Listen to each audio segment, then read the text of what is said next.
Okay, now it's beginning recording. Okay, thanks. Yeah, Thank you. okay.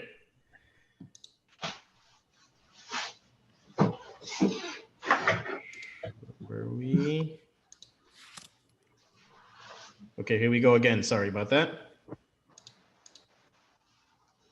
Can everybody see the screen? Yes. Okay. So I was mentioning that I began with this question posted by Pier Vittorio Aureli in his book, A Possibility of an Absolute Architecture, when he was asking what sort of significant and critical relationship can architecture aspire to in a world that is no longer constituted by the idea and the motivation of the city, but instead dominated by urbanization. And I found that a very interesting question to be a very interesting question because it points to the distinction between saying city and saying urbanization, which is often misused in practice, but they actually constitute very different projects. The project of the city is very different than saying the project of urbanization. And the role that architecture can have in each of these is very different as well. So I began my quest thinking of this in the context of this situation that we see worldwide. Of course, often represented by the NASA satellite image of the world at night. I'm sure you guys can recognize what this is. Do you guys know what it is or no? Anybody? No? It's Spain. Yeah, okay, Spain. And we can recognize that Spain basically because of the geographic boundary of when the land meets the ocean. But when we look at this condition in terms of cities, it is no longer recognizable. It is just endless network, right? In this case, of electrical infrastructure that is represented through the lighting of the Earth at night, right? This is India. Again, we can only recognize India because of the geography of the land meeting the ocean, but based on its city, if you don't know the geography, you wouldn't know Mumbai from New Delhi, right? And more importantly, it's a regional territorial scale that it takes over, or actually we could even say a continental scale, right? That again, we can recognize this as Europe or that's North America. But the idea of city is no longer present as it traditionally was thought of, right? There's no way of talking of city as a formal aspect in this scenario. We can only assume where a city is just because of the density of its infrastructural network. But even that, it's an expansive network that just becomes an endless connection, right? This, of course, the actual project of urbanization taking over, we could trace it back to Ildefonso Cerda and the general theory of urbanization, where he initially proposes the project of urbanization towards the expansion of Barcelona as a way of moving beyond the medieval model of the city of Barcelona and actually proposing a framework that would allow for its endless expansion and actually the de-densification of its city center in order to promote a better way of living, right? Provide more land in an equitable manner, something that could be expanded to what now is known or described as the suburbs, right? And this is a condition that is recognized by many theoreticians and architects as having an influence on the way that architecture can relate to the city or to urbanization. So we can take, for example, Ludwig Hilbersheimer in his book, The New City and the Principles of Planning, where he begins by introducing that when we discuss city in its original manner as as a ancient city form, for example, it would have a very definite boundary, a very definite condition or composition of form, where you could really define what would be city versus nature. And this could happen in two manners. One, in natural geographical boundary, as we can see, for example, in Bern, that the city of Bern in Switzerland takes its shape from the river, or from a man-made condition, right? The more notably the fortress walls, right? So man-made fortress walls were made to contain the condition of city, and this would become the first way that we could interpret, I would say, an architectural form, a built form that had a direct relationship to the composition of city, right? After the project of urbanization, this changed, right? The whole project of urbanization was against the medieval fortress or against these ancient city forms, because they had to justify an expanding city that would allow for an increasing population, to be equally and equitably be and have a healthy distribution, right? So it was no longer a project where an architectural form could take place, but instead it was an engineering or an infrastructural project. So these were his visions of how that would change when master planning, for example, this is Chicago, right? And in this scenario, in his drawings, we don't see any reference of what could be considered architectural form in the traditional sense. It's an infrastructural network that we notice, which of course, I mean, the plan of Hilbersheimer was not used, but this is Chicago nowadays with its endless expansion as an infrastructural network, where again, architecture is irrelevant in this image. This points out to even hypothesis that Constantino Doxiadis had in his studies of acoustics, starting from the 60s and published in this 1974 book, The Ecumenopolis, right? The Inevitable City of the Future. I'm not sure if you guys have seen this image. I'm assuming you have, but what do you guys imagine? Actually, before I continue, I would say that we can have open discussions throughout the lecture, and I would like to interact with you guys. So if you guys can answer, that would be great as well, right? So, what do you guys think this image represents? What do you guys think this diagram is about? Anybody? Hello, is it about the density of population per square kilometer? Yes, but more importantly, it had to do with the one world city, or one city world, whichever way you want to interpret that.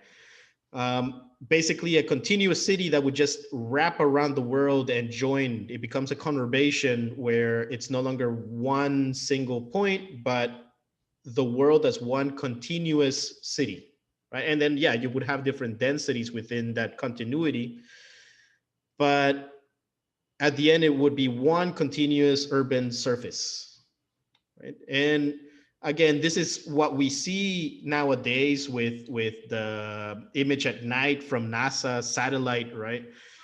And of course, from uncontested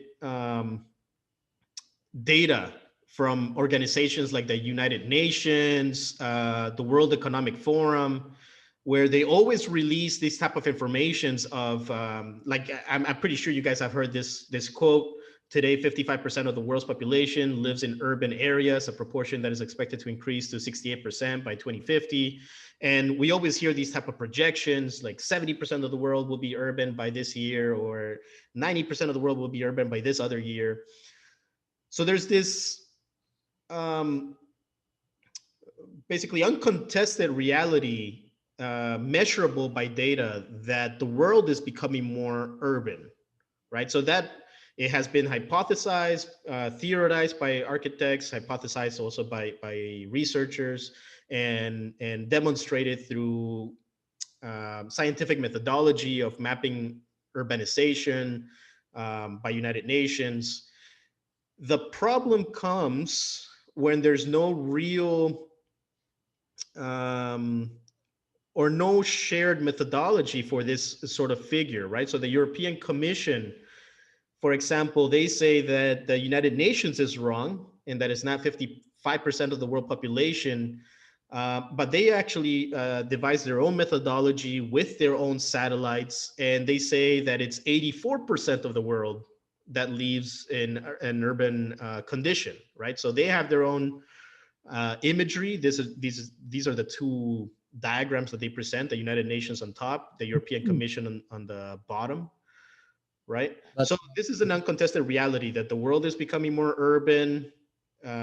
We can map it, but we don't know what that means again in terms of a qualitative study of the urban condition, right? What does architecture have to do with this? How do we understand we understand the quantitative, or we have some methodologies of understanding the quantitative idea of urbanity, right? It's growing by this percentage because now we have this amount of covered area, right? But we don't have an exact methodology or understanding of the both quantitative and qualitative ways of engaging this urban expansion. Raphael, may I Yes. interrupt? Yes, go ahead.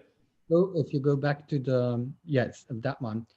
The problem we're facing is to determine, how do you determine what is urban and what is not? If you look at Old City or Land, if Right. you look at an area of Flanders, the reason why we call it Old City or Land is that you cannot make a distinction between what is urban and what is not. Exactly. And it also depends not only on the density, but on a condition. I mean, one of the statements made by Super Studio, for example, is that being urban is a condition, it's not a place. Right. So, but I think that has to do with what you said on the quality. Yeah. So for me, it's I agree that there is no clarity on what this urban means in these methodologies. And actually, the European Commission, they presented a methodology of that they were basing it on a pixel of built area within 1 kilometer square, where you could have a house within, basically it's something like one house within 2 football fields, and that would consider urban. So that's why they could come up with a number that's much bigger than the 68%. So it becomes a battle of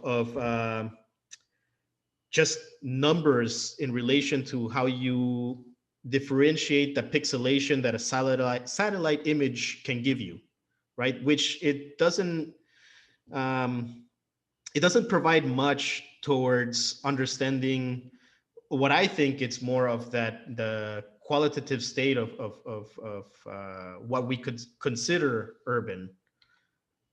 So this one, for example, this is from the Atlas of Urban Expansion from the NYU Urban Expansion Program, which is led by Professor Dr. Shlomo Angel.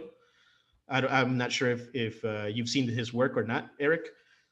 So this is from a planning perspective, not from an architectural perspective, where they also devised their own methodology with very similar to the European Commission, and actually they advised the UN and the European Commission, so I don't know who gave the methodology to whom.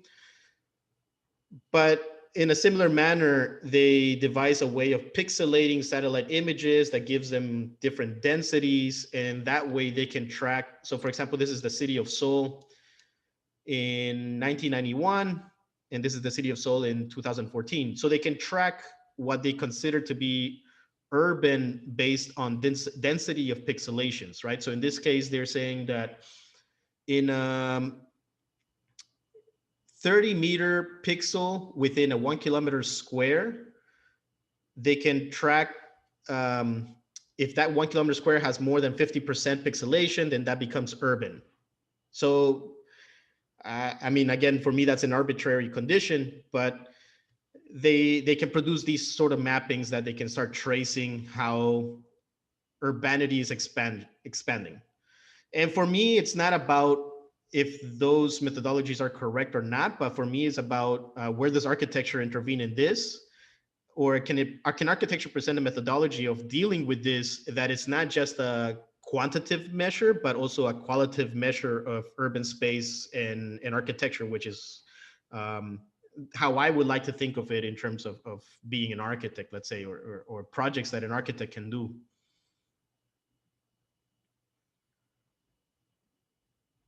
Right. So, Sorry.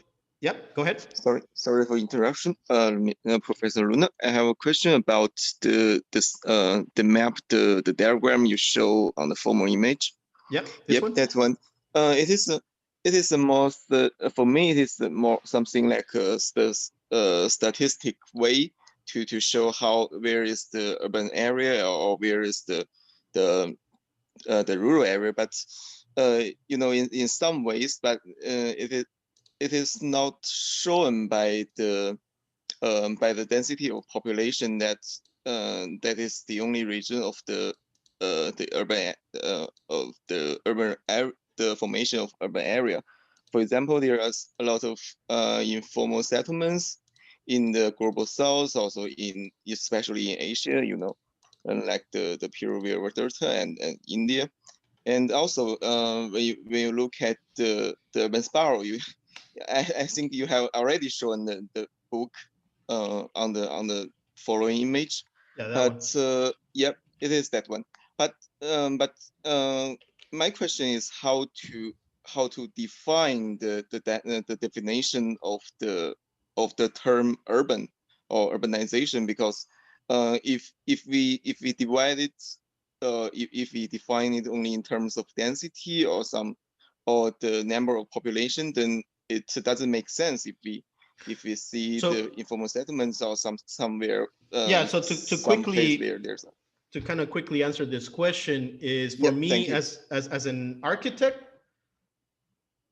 it's about the project of the city, which is somewhat what Hilbert Seimer was discussing in terms of city form, which comes from ancient city, the idea of a bounded form that was bounded by geographical condition or a strategic military infrastructural condition, like a walled city in Europe, right? Those were projects of the city that was a very clear definition of what is inside versus outside. And it's also an administrative condition, right? I can control whatever's within this boundary versus not.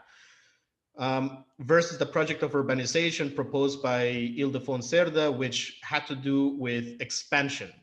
So it's an opposition. One is about concentration and the other one is about expansion, and not necessarily about if it's an urban slum or built apartments or whatever it is. It's just for an architect, it's just about recognizing that they mean a different condition. City is bounded, urbanization is expanded. And all of these mappings, they come from the urban planning methodologies, not from architectural methodologies. So for me, this is not also, as you mentioned, it's not showing the qualitative condition, right? It's only showing quantitative condition. It's just statistics. It just shows that this much land is covered, but we don't know how it's covered. We don't know if it's decent living space or if it's a slum or whatever, right? So for me, this only proves that urbanization is real, that we are in an ongoing process of urbanization, right? For me, that's if I understand it as a definition from Ildefonso Cerda, it means that we are expanding, just like Constantino Doxiadis was hypothesizing that the world will expand as a continuous urbanity, right? So for me, that's just the statement. And going back again, that it doesn't show the qualitative status of this expansion, I think that's where architects can come in, because we deal with the actual built form or the built intervention, right? But what I find interesting, Rafael, is Yep. what you noticed is that there are two kinds of processes. One process of concentration as complemented with a process of expansion, and it's those two processes I find interesting, and the tension between them in what you're presenting, because what you're presenting now is, as discussed earlier, that is really on densities. I think you might even, if we zoom in, I don't know about the history of other countries, but if you zoom in the medieval fortified towns in Western Europe, you can see that already there you have this tension between concentration and expansion, because at the gateways to the town, going through the fortification, there was a whole process of urbanization there that was spreading into the countryside already. So what I find interesting is your remark on the tension between two processes that complement each other, that is concentration and expansion. Yeah, because I keep on thinking of it from an architectural perspective, that we can only intervene as a built form. So again, the concentration, we can really read the built form of a wall, even though we know that there was already expansion beyond the wall. The term urbs, which led to urbanization, that comes from the Roman expansion, right? Even though they did have fortified Roman cities, they also expanded into a Roman Empire. But as a built form, we can understand city as that boundary condition, and urbs or urbanization as that expansion. So how can we intervene? I like the study of After Sprawl by Xavier de Gaiter, which I believe Martin was a part of it, no? Yes, Right. he worked. So again, another reference of this acknowledgement that, I mean, it's called After Sprawl, but it acknowledges that urbanization is an ongoing process. The Kumenopolis is, as hypothesized by Constantino Doxiadis, I would say it's an ongoing process of a reality, or an imminent reality. And in this model, it presents, again, back to that condition of what is bounded versus what is expanded, that we can intervene through forms, and in this case, through the voided form, right? So looking at how to treat the voids within that expansion in order to provide some formality to the sprawl. But what I like about this project is that it's formal in its sense that it provides an idea of the project of the city, but it's not about the project of the city. It's still about the project of urbanization. It's dealing with how the voids can intervene in the project of urbanization to provide a new understanding or framework, or something that benefits the, I would say, the qualitative status of urbanization in a more organized manner. Another, which I'm not sure if you guys have read this book as well within the framework of this class, The Possibility of an Absolute Architecture, where again, the project of urbanization is acknowledged. And in this case, Pier Vittorio Aureli makes the case that architects intervene in urbanization through the project of the island. So the island in this book, specifically, it's referenced through projects of Mies van der Rohe, Hilbersheimer, Palladio, Piranesi, Boulez, Koolhaas, and of course, O.M. Ungers with the Berlin Green Archipelago from 1977. If you guys know this project, right, introduces the idea of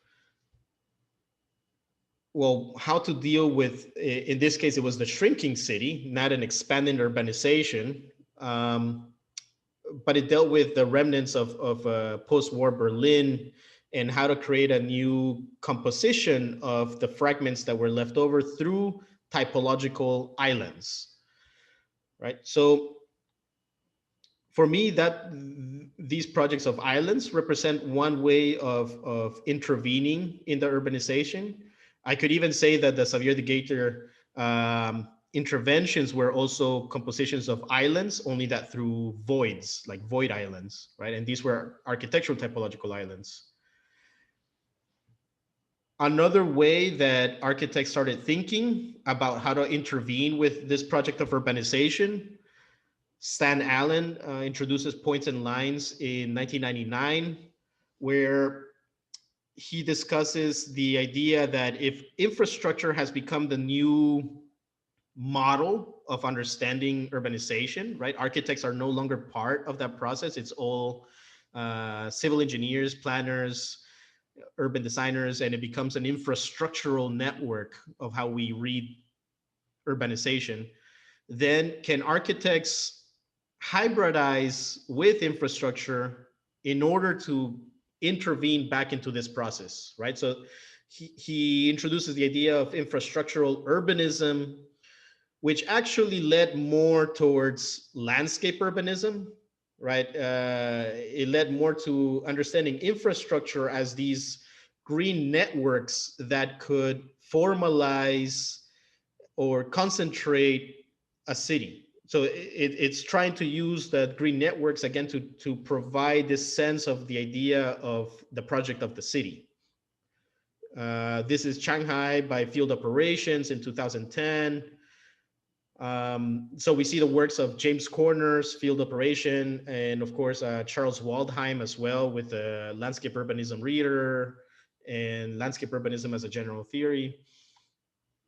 And the works of Weiss-Manfredi as well, which gained fame more after the Seattle Olympic Park in 2007, which evolved from the infrastructural urbanism into what they call evolutionary infrastructures, right? But again, they deal with this notion of the green networks as becoming the way that you can intervene in this urbanization. So what I'll present today is basically that there could be another way of intervening. Right now, we've only seen the project of the island, or again, kind of discussed briefly with Pier Vittorio Aureli's book, or this project of infrastructural urbanism, right? But I believe that there's this other model for intervening in the urbanization, which is strictly architectural, and it's called the Infra-Architectural Hybrid, which I use the megacity of Seoul to test it out. The way that that I propose this is that basically through reading the islands of a mega city and the way that they can connect, you can produce a methodology of understanding this urban expansion in both a quantitative and a qualitative measure. And the way that I structure it is basically showing how these typological islands, they can actually function as subunits of urbanization that can be connected through an infrastructural network, which in this case I'll show as, again, as another architectural reference, which is the megastructure, which is a project that I would say it's believed to be defunct from the 1960s, but I see it as a very ongoing process in the Asian megacities where the density allows for these projects from the 1960s to be a reality. Okay, so what I'm gonna do is, using the city of Seoul, going through its historical layers that reveal different typological islands that came about through the different levels of urbanity that existed as the city of Seoul grew. Right. So the reason why I like the city of Seoul for this sort of condition is because one is a quintessential mega city. It's 20 million people that live here. But it's gone through this rapid state of urbanization that it has seen all of these transitions that we've talked about, even in Western theory of architecture, going from the project of the city of 100,000 people to a mega city of 20 million. And through this transition, it has developed different architectural typologies with very clear narratives, right? So I'll explain further point by point. Any sort of a general question so far? But in essence, what I will show is that architects can intervene in the megacity through the project of the megastructure, which again, the megastructure was a project from the 1960s. It started in, I would say, in the UK. But I will show it that it's still alive now. Any sort of general questions so far before I proceed?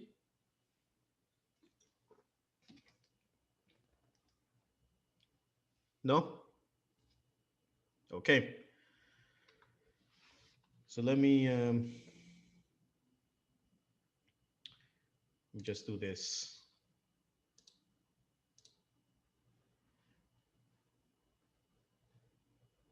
Okay.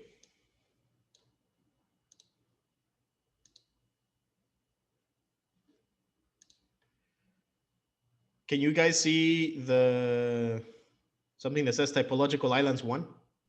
Yes. Okay. All right. So one hypothesis that I had was that different levels of urbanizations produce different architectural typologies.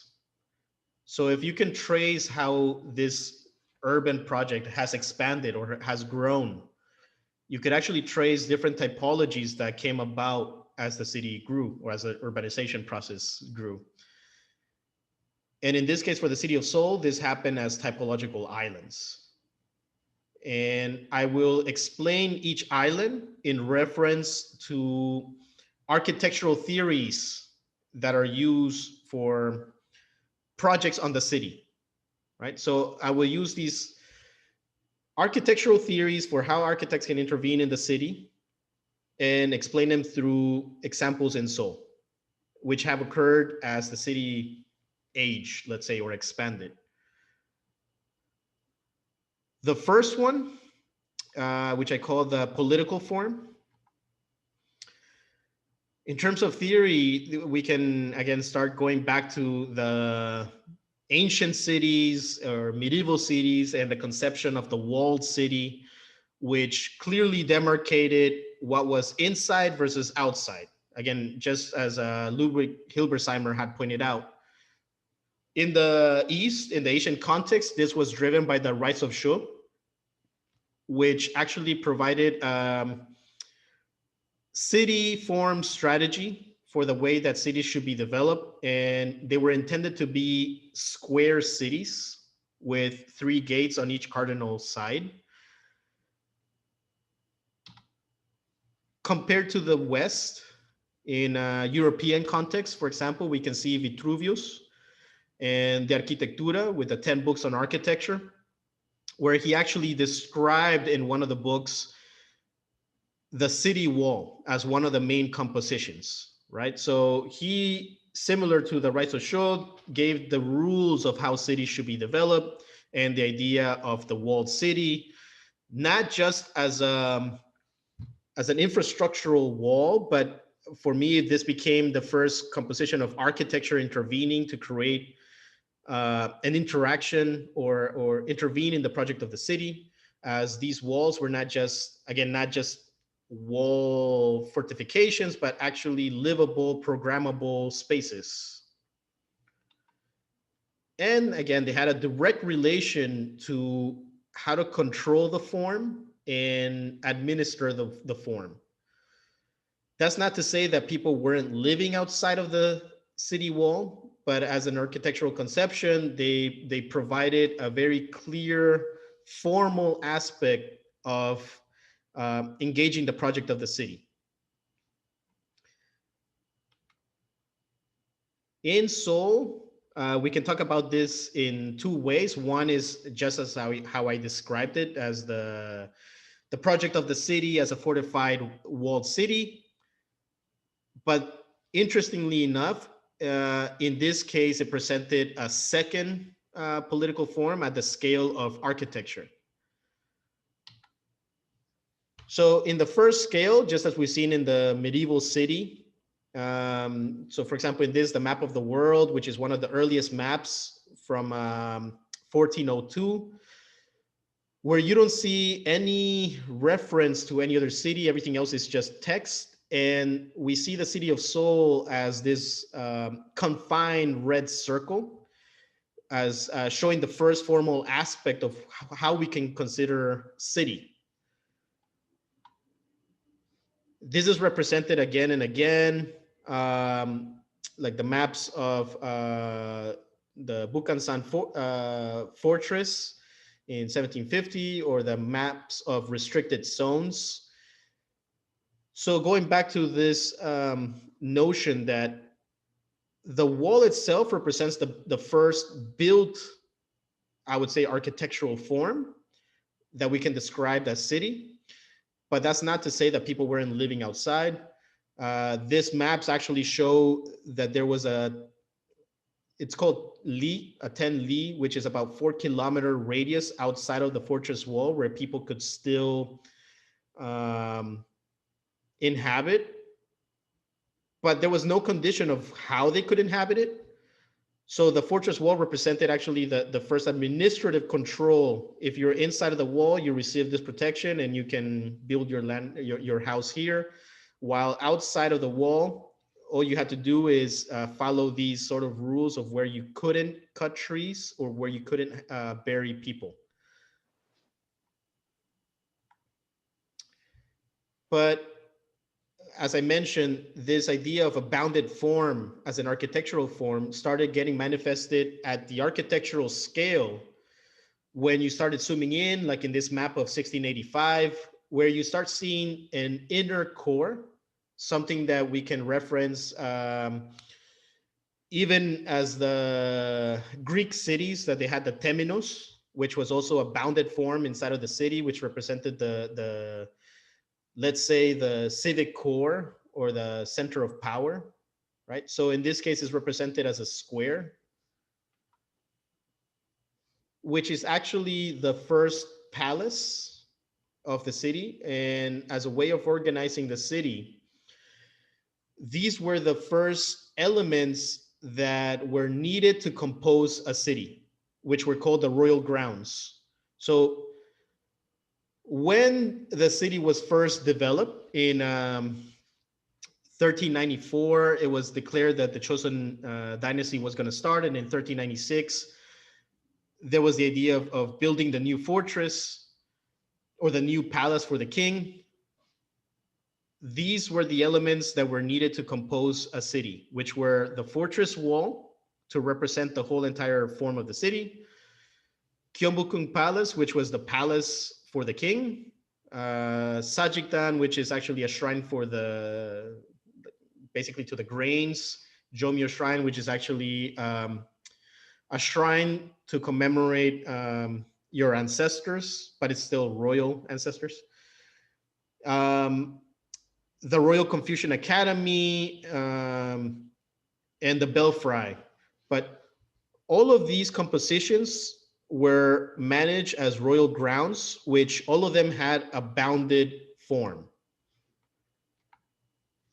which can be clearly seen in all of the new maps that were developed in the 1700s.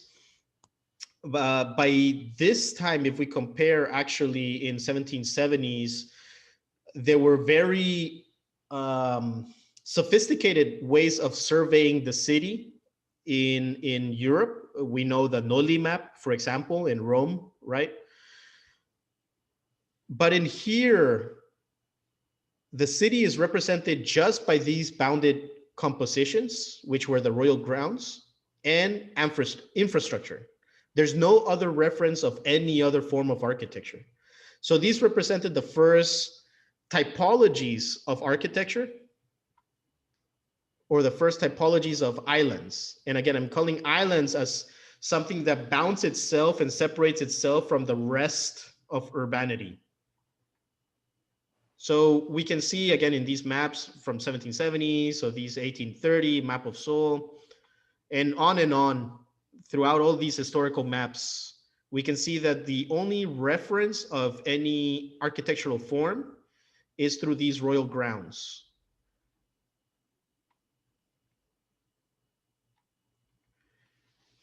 The other interesting thing of how we can classify these as architectural typological islands is that they have their own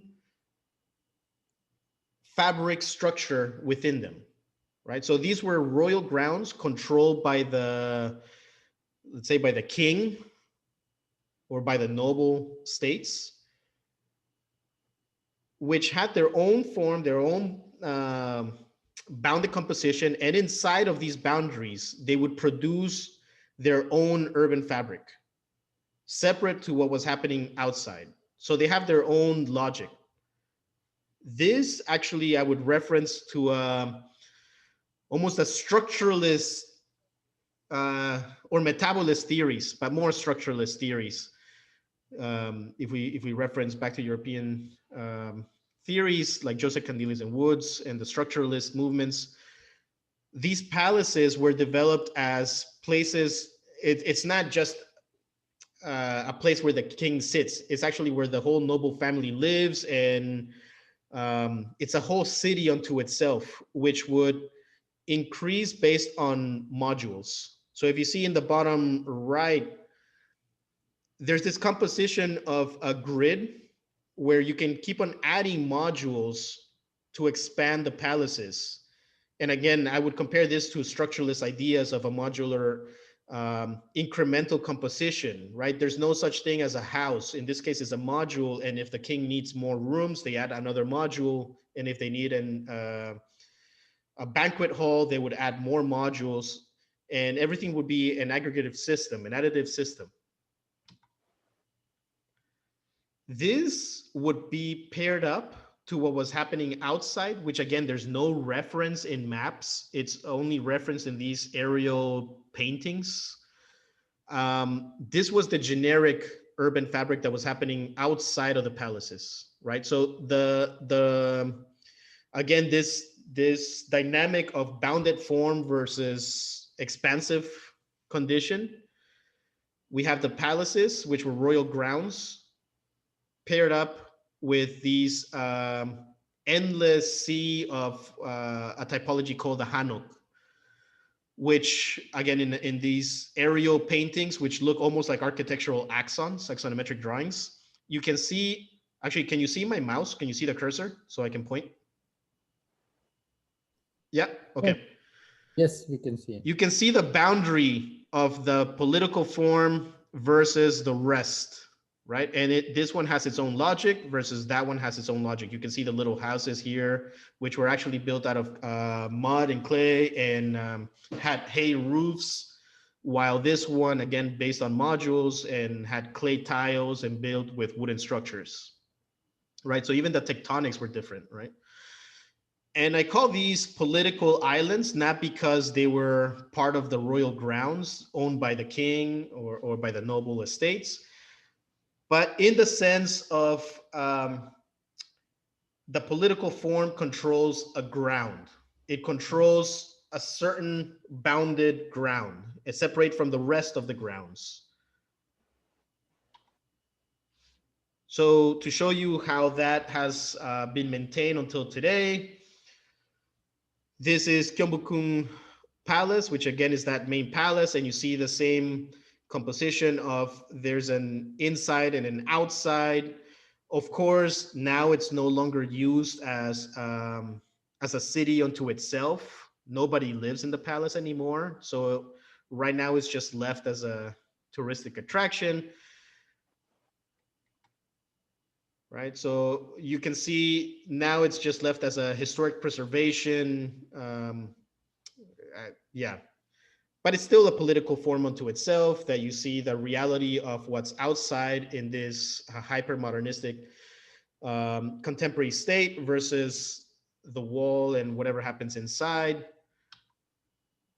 But in a contemporary context, we actually see these political islands, these political form islands happening as bounded complexes, which we can see in, for example, universities. This is Yonsei University and its hospital, which actually bounds itself. It forms its own boundary, and it has its own composition and its own logic. And again, we can see this with many campuses around the world, that they have their own dorms where people live there and eat there and work there. So it becomes its own little urban logic, right?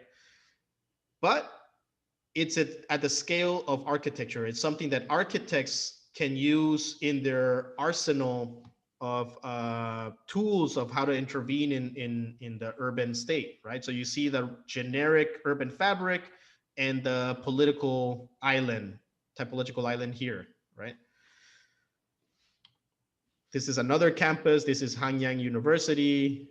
So I teach somewhere over here, right? But again, it binds itself. It actually has a wall that separates itself from the rest, and you have the campus logic and its own, again, kind of mini city composition.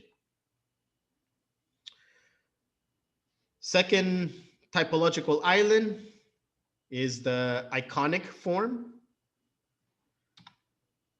This I would relate,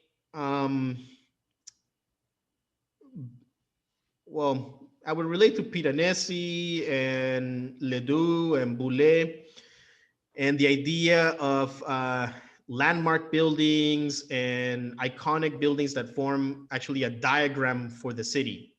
So as I was mentioning, already in the West, in Rome, we had already sophisticated ways of surveying the land. This was the Noli map that was used to survey the city of Rome in order to make a latent master plan of what could be maintained versus what could be demolished, you could say, in order to repopulate what was already an abandoned Rome after 1,000 years of abandonment, right? So Noli was commissioned to survey Rome in order to understand how the city could be recapitalized. But we see this idea of the diagram of the city start to emerge as opposed to the form of the city. So going back a little bit further back, 200 years back from Noli, we see the Apparato Ridolfi by Trissino and Palladio, where Trissino took Palladio to visit Rome. And they started documenting all these ruins of Rome. And Trissino and Palladio were commissioned to create these architectural interventions in Venice for when the Cardinal Ridolfi would visit Venice. And as an architectural project, they decided to reconstruct Rome through these series of wooden follies. They're actually, these were the only drawings that I found in records from university records in Venice. But there aren't many drawings of this project. But the idea was basically that they could pick iconic buildings from Rome and reposition them as follies in Venice in order to reconstruct a diagram of the city. So this idea of diagram as city versus form as city is something that I find also as another way of understanding an architectural intervention. So we see it more in Piranesi's plan for Campo Marzio. Again, Piranesi was a apprentice to Noli, so he knew all of the surveying techniques that Noli had accomplished while surveying Rome. But Piranesi was fascinated with the antiquities of Rome, and he started making his own surveys and his own graphics, and he started making these sort of drawings of what he considered to be, well, what I would say the iconic buildings, but in a pseudo infrastructural manner, buildings that would compose the city of Rome. And he would draw them in this hyper realistic way, not in the real manner that he would show them, but actually digging down into this foundation and drawing these fake foundations that show their permanence, right? So the Campo Marzio plan actually emerges from understanding these antiquities as pseudo infrastructural elements that could represent something. If you imagine that an entire city could be wiped out, but if you could maintain these iconic buildings, then the general understanding or the general diagram of the city could be maintained. Another way of understanding it would be similar to Ledoux' conception of an autonomous form, something that separates itself from the rest with this monumentality, right? So these two manners I reference as iconic islands. These are landmark buildings that separate themselves from the rest of the city in order to create some logic to the city. Going back to Seoul, these started occurring during the Daehan Empire. So Joseon Dynasty started from 1394 and it ended in 1897. And then we have this period of the Daehan Empire and then a colonial period. Just to quickly explain, in 1897, King Kojong declares the Daehan Empire, but this comes from the 1880s, from this sort of resistance towards being colonized by the Japanese, where Queen Min started making these treaties with foreign nations, starting with the United States, followed by the UK, Italy, Austria, Russia, where they started making commercial treaties in order to bring them to Korea, to bring them to Seoul, in order to show that they were aligning with these foreign powers to receive protection against Japan. Up to this day, there were only two typologies that existed in Seoul. The one that I mentioned, the political form, which was the political islands by the royal grounds, and the generic urban fabric. When Queen Min made this agreements with foreign nations, each foreign nation started bringing their own landmark building to their own architectural liking, which usually reflected Western style of architecture. So the French would bring a French building, right? But the interesting thing is that this represented a new typology in the city. And in order to showcase that this was a foreign power coming in to protect the city, they would make a land clearing and put this building in the middle of the land clearing. So it became an iconic landmark, right? So the Gwangmu reforms also started happening during this time, where the city started looking to modernize. Because all of these Western influences were starting to come in, you started seeing Western infrastructure being implemented. The first electrical company was founded during this time. So they started laying down the first electrical grid, which was this circle that you see here. This is a map drawn by the British legation. And if you notice from this diagram down below, around the electrical grid and around what became the main palace of the time, which was Kyobukum Palace, all the foreign legations started aggregating here. So this became a new focal point for the city, right? This is a map from 1907 that depicted that new shift, a new change in the city, where you started aggregating iconic buildings. All of these foreign buildings started forming its own island of iconic buildings, separate from anything else.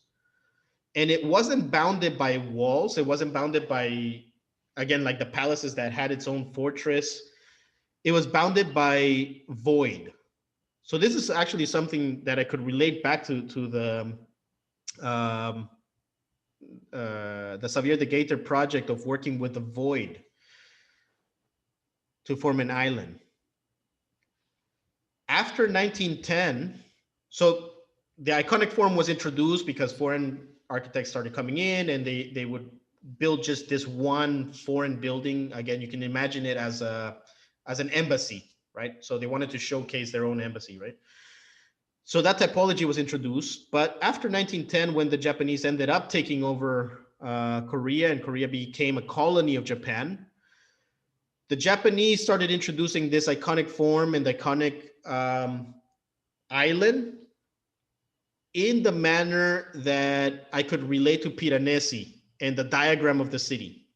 They started using the iconic form to produce a new logic of the city, something that did not relate at all to the previous Chosun dynasty or the Dehan Empire, right? They wanted to showcase that this was now a Japanese colony and it should follow Japanese rules, and it should assimilate to Japanese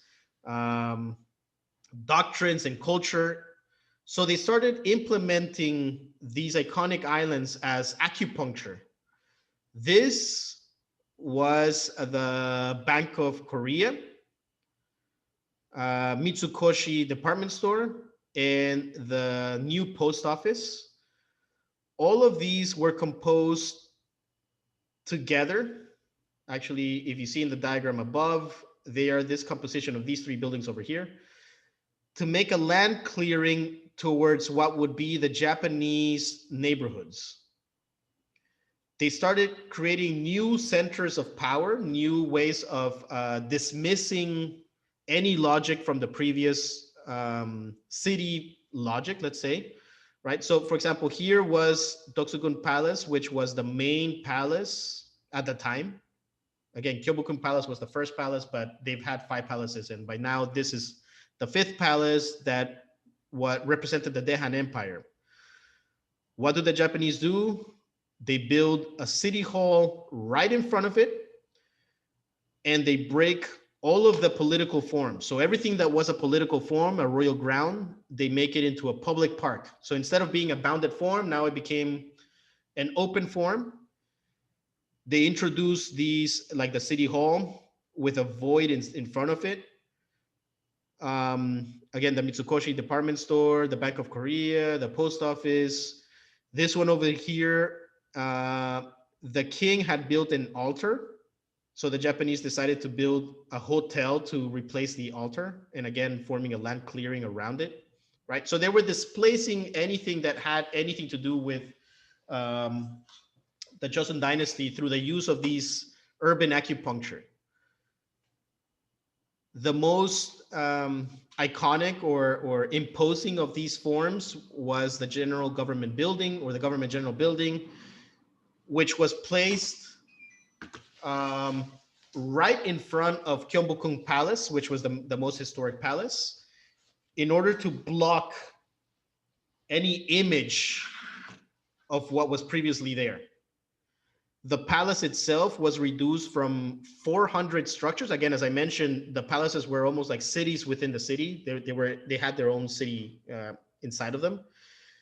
They demolished from 400 structures to 385. They left like 15 structures, and they made this as a ground for exhibitions, actually. So when you look at the map of 1933, right, to make a zoom in, you start seeing how the Japanese would put these iconic forms and form voided islands, right?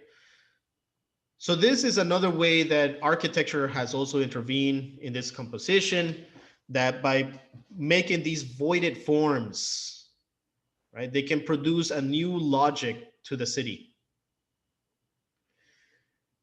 Interestingly enough, in the process of modernization, one of the key elements that they did was break the city form. They demolished the fortress city, and they moved to the process of, or the project of urbanization. So they started imposing city grids and the idea of expansion. So this became a transitional point where the city no longer had a form, the fortress wall that we were talking about before, but it became an expansion. And again, this is similar to what happened in Barcelona with a plan from Ildefonso Cerda, or New York with governor's, the commissioner's plan of 1811, or Haussmann recomposition of Paris, in order to break away from medieval structure into just an infrastructural composition of expansion. So you start seeing, by 1938, they had the city gridded out. And what's interesting to me is that by now you don't have any formal aspect of architecture, right? Even going back from the map of 1933, here you still see architecture as intervening in the city, and we see the iconic form as the typological island, right? Here, just as it happened in the West, infrastructure takes over, and there's no longer room for architecture, let's say, right? There's no image of architecture anymore.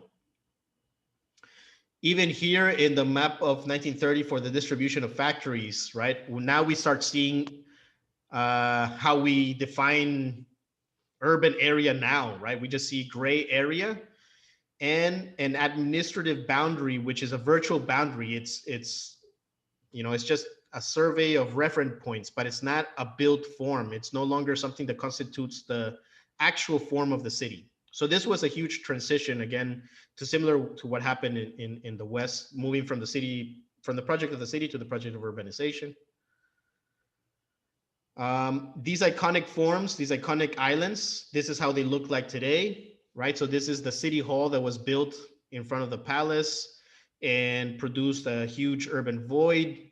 Now it's used as a plaza, right? It's still the same void, and it's still the same iconic form. Actually, the new city hall was actually added to the old city hall to reinforce that icon, or to reinforce the iconic island, I would say.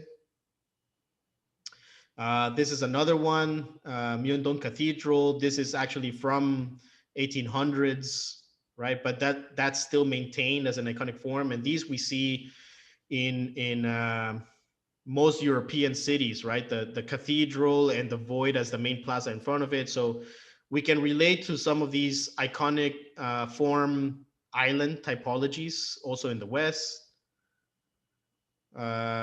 Mostly they reference old historic buildings that want to be preserved as landmarks. So they are protected through the void. In the contemporary context, we also see these form of icons, right? Whole city blocks, for example, for Olympic villages or the Olympic stadiums, National Assembly, right? Taking over entire blocks to produce government urban fabrics, let's say, or government compositions, right? So these are other contemporary iconic forms that are being built. Or one of my favorite ones, this is Lotte World, right? So, I mean, think of it as Disneyland, but in the middle of an island, right?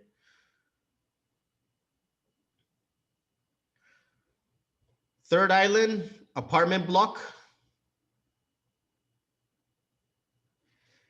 If I had to relate this to some theories also that you could relate in the West, at the same time that this was happening, modernism was taking over in the housing, right? This was after Le Corbusier had the famous quote of architecture or revolution, right?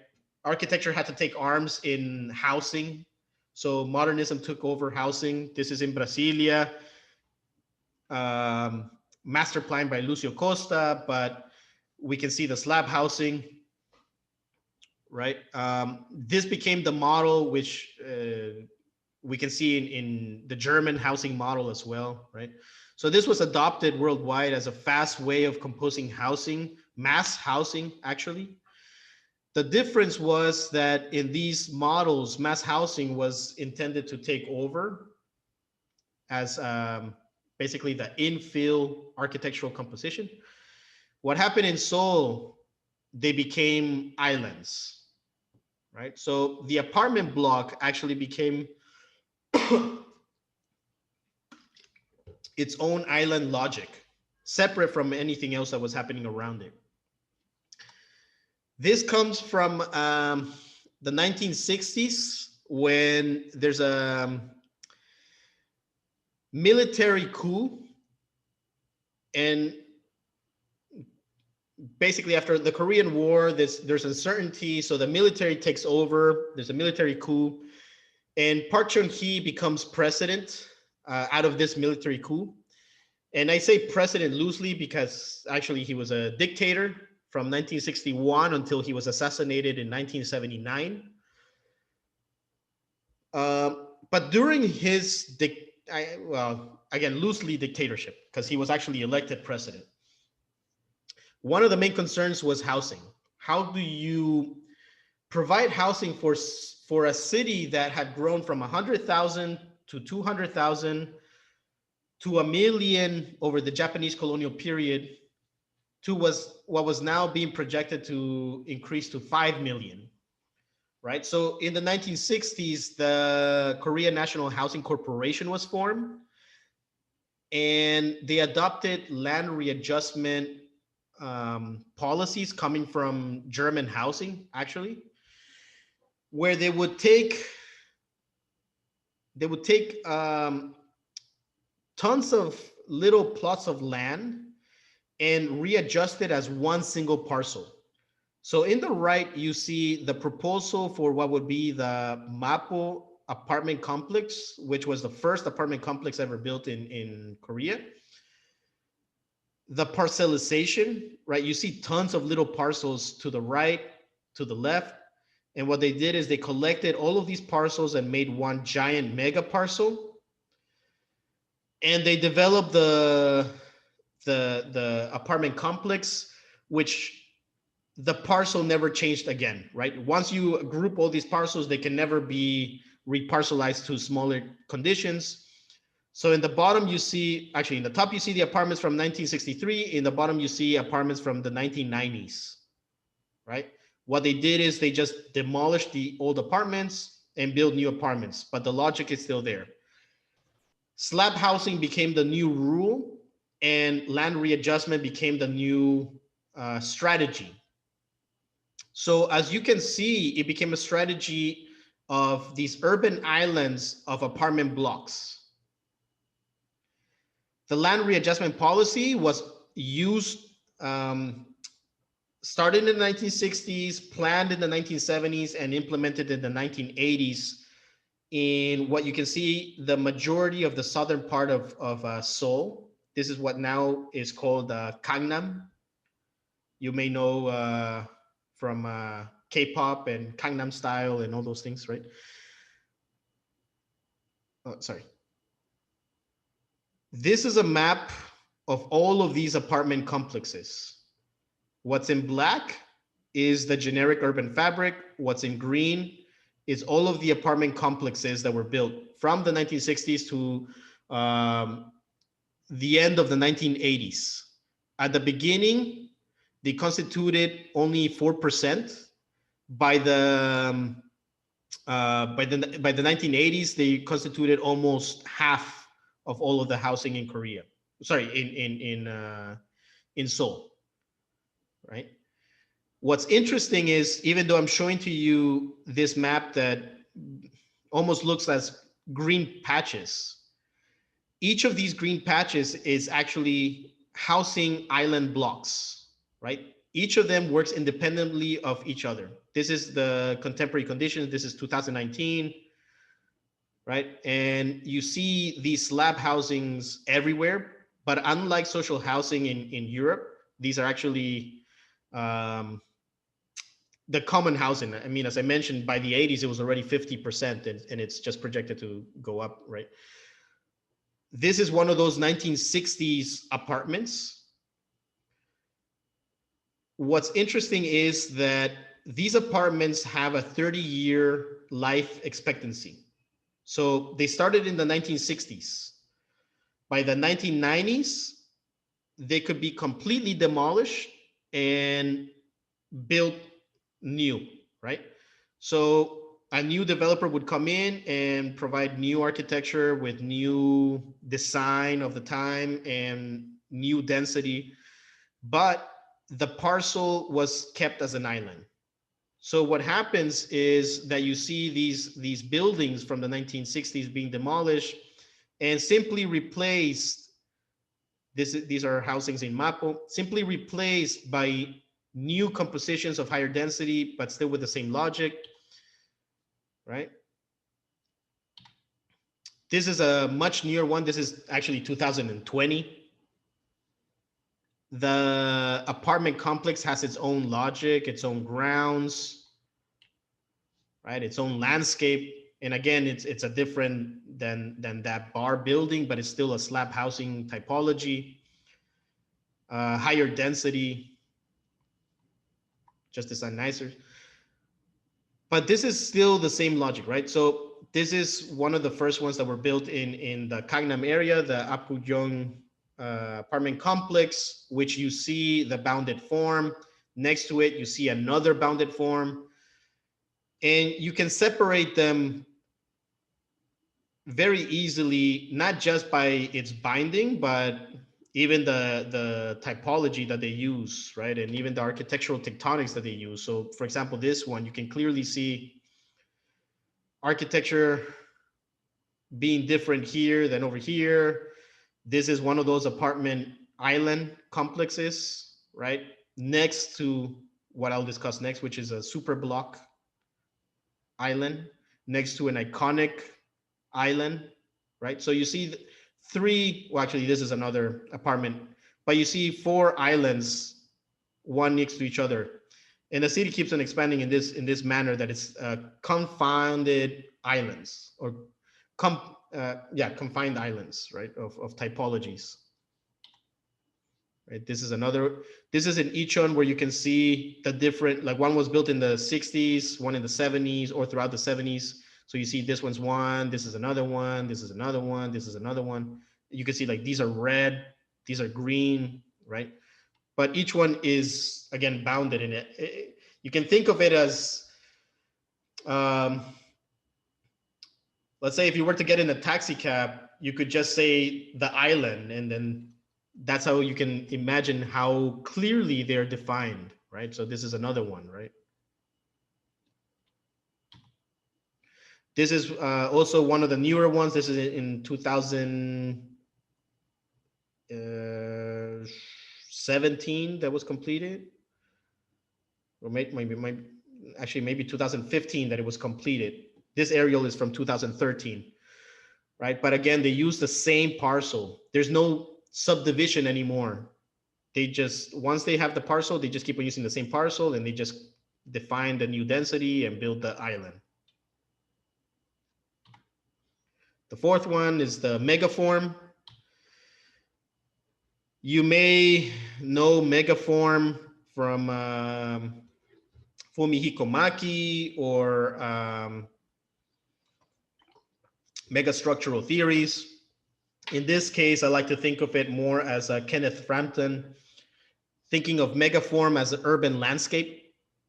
And he uses the Ila complex in Barcelona by Rafael Moneo and Sola Morales, where they show this giant building taking over an entire block to produce one single architecture. And the one single architecture has its own logic and its own arcade inside. And basically its own urban logic as a city within a city again, but through one single building. In Seoul, it happened also during the 60s, where the mega structure was introduced in the same fashion as it was introduced in the UK in the 1950s by the Peter and Alison Smithsons, where the government was looking to redevelop the downtown area of Seoul. But in the downtown area, they couldn't do the same land readjustment that they had done in the South. And all they could do is use area that the government already owned. The area that the government already owned basically was the street network, right? So they actually had this patch of land that came from the Japanese, that they had an Air Defense Act from 1937 that saved a piece of land that was almost a kilometer long, and they saved it as a fire barrier in the city. This was one of the pieces of land that the city could use because they still owned it in the 1960s. So the mayor of Seoul commissioned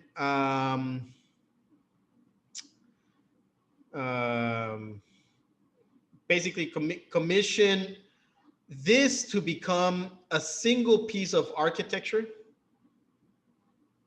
and commissioned Kim Song-gun actually to develop,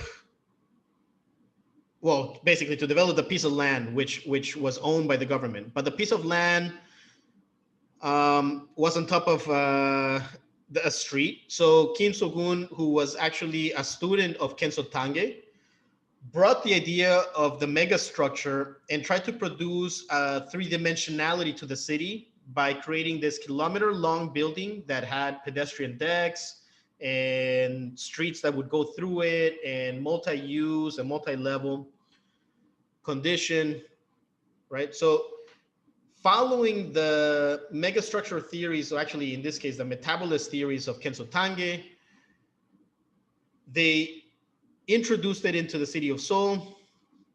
Here you see an aerial of it in this 1 kilometer long megastructure. Kim So-gun also proposed a megastructure in the metabolist fashion for a whole island, which is called Yoido Island, right? This one was not built. Actually, what they did for this one, they just removed the pedestrian decks and the megastructure composition of it, and they used the same plan, but just laid it flat. So almost like Make 2D in Rhino, if you know what I'm talking about.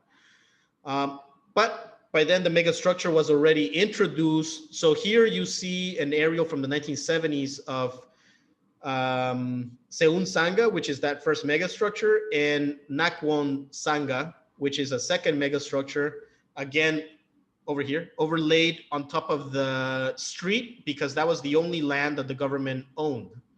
So because they were reduced in land that they could use, they resourced to the street, which led to them combining the street and architecture as megastructure.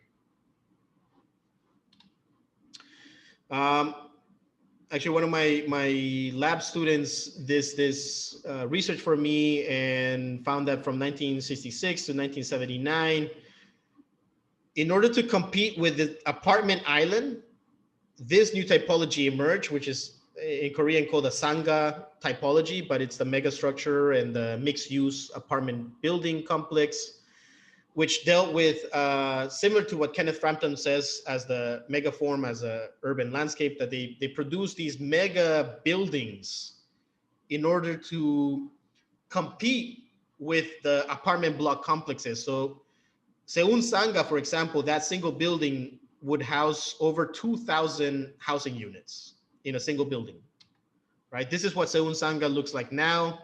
It's going under restoration.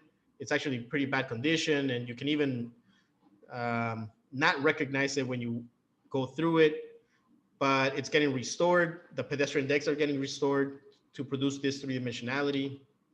This is another one of these megaforms. Actually, this is a whole series of megaforms that are flanking a stream in the center of Seoul, which also come from, actually you can see in this map over here, come from 1968. And these were used as pseudo-military infrastructure. They wanted to build this giant bar as an architectural piece, but below it to the south was actually a military facility. So in the bigger picture, in order to avoid any missiles coming from North Korea, which would come from the south, they built this giant barrier over here, which would flank the stream, but these became megaforms. Again, 100-meter long buildings with housing and commercial use. So they became islands unto themselves. This is Nagwon megastructure, right? So you see the street going through it and housing on top of it. Another island that was built, the super block. This I relate to the theories of Pier Vittorio Aureli and absolute architecture, right? This is an architecture that separates itself as an island from the rest of urbanity. And this is a project that I light in reference to that, which is a simple heart, which is a 800 by 800 meter block. This is a single building, again, that produces its own urbanity inside and separates itself from the rest of the urban sprawl. In here, this occurred as the super block, which is also an 800 by 800 meter block. And it happened by chance. Well, I don't know if chance or coincidence or mistake. But as I mentioned, the city of Seoul was super planned. There were a series of master plans starting from the 60s. In the A, B, C, D diagrams that you see on top, you see the original master plan that was planned in the 60s, and it was never changed because the city was growing so fast that they needed to implement something quickly. So what they did is they took that master plan, they overlaid it, and they adjusted it to the topographical conditions. The master plan actually just called for a radial city that would have this concentric rings and 13 streets that would radiate from the center. So it was a more, again, as a master plan calls, is a master idea of these big moves to organize the entire city. But the big moves were left at that scale, which once they were laid out as a grid in Gangnam, they ended up with these 800 by 800 meter blocks.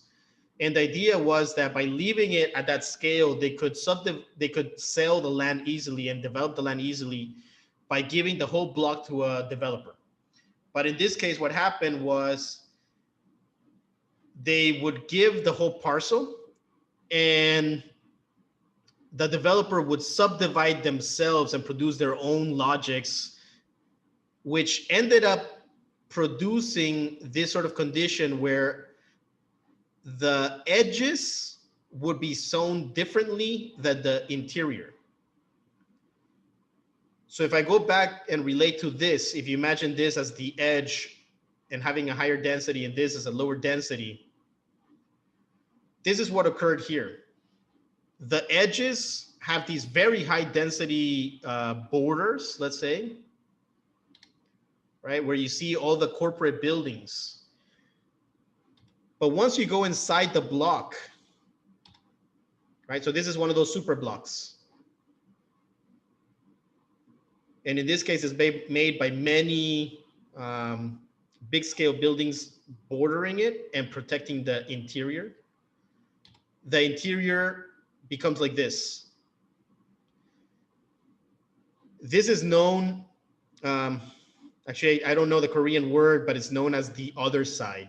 There's actually a law for it. You'll notice that outside you have these, they're like 8-lane, 50-meter wide roads that separate each super block. Inside, which is called the other side, there's no separation between pedestrian and car. And these are streets that are under 12 meters wide, which form a village condition, right? So inside of these things, they're called villages, urban villages. So each of these operates as its own neighborhood unit, right? So again, you could live, work, be entertained, everything within your own super block. So it forms its own city condition as well, right? So this is more of that. Again, you see the edge condition versus the interior.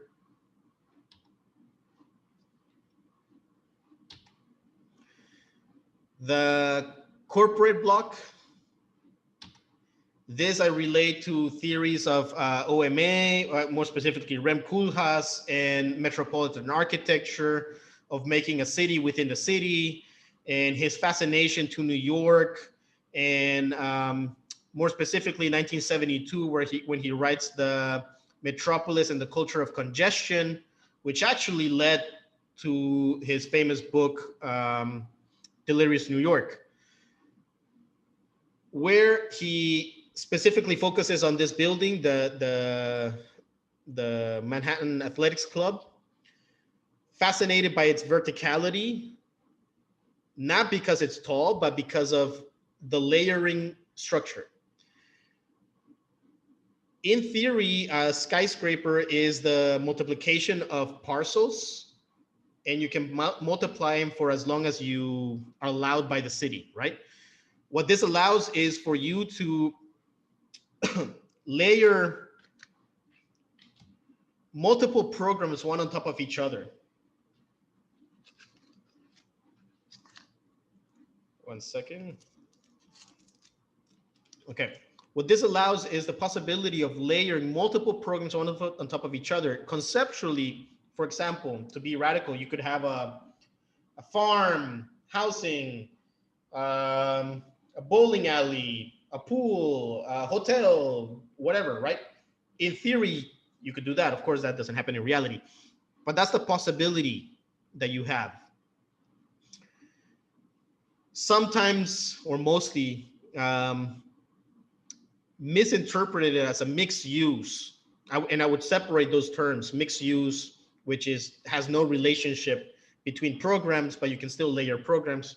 Metropolitan architecture has to do with the relationship of proximities of use. So that's why you have this depiction that he drew himself when he highlighted the 9th floor of this building, where you would have the locker room and a boxing and wrestling area and an oyster bar, which is quite bizarre, right? So putting himself in the critical paranoid method adopted from Salvador Dali, he started thinking of what would be these scenarios that could happen because of programmatic proximity. Why would you have a locker room and a boxing arena and an oyster bar? Would you end up having naked boxers eating oysters with their gloves still on in the locker room, right? So this is theories that I think, I mean, they're still alive, but represent this notion of the tower. What happened in Seoul was that in the 1980s, the city changes agenda from being an industrial city to a global city, because they were selected for the 1988 Olympics. So they wanted to give the city an image of modernism. And what they did is they created a land redevelopment plan for the downtown area of Seoul, where this was the plan, but they couldn't do the same land readjustment that they did before of getting all these land parcels and making one mega parcel, right? What they did is they made deals with corporations where they would give them some pieces of land as long as the corporations would develop their corporate headquarter towers in order to show that the city was modern. So the downtown, in pockets that they could find, started developing this notion of the corporate tower as the idea of modernization and cleanliness of the city. What this resulted in is these corporate headquarters, which house, again, you have to put yourself in the scale of a city of 20 million people.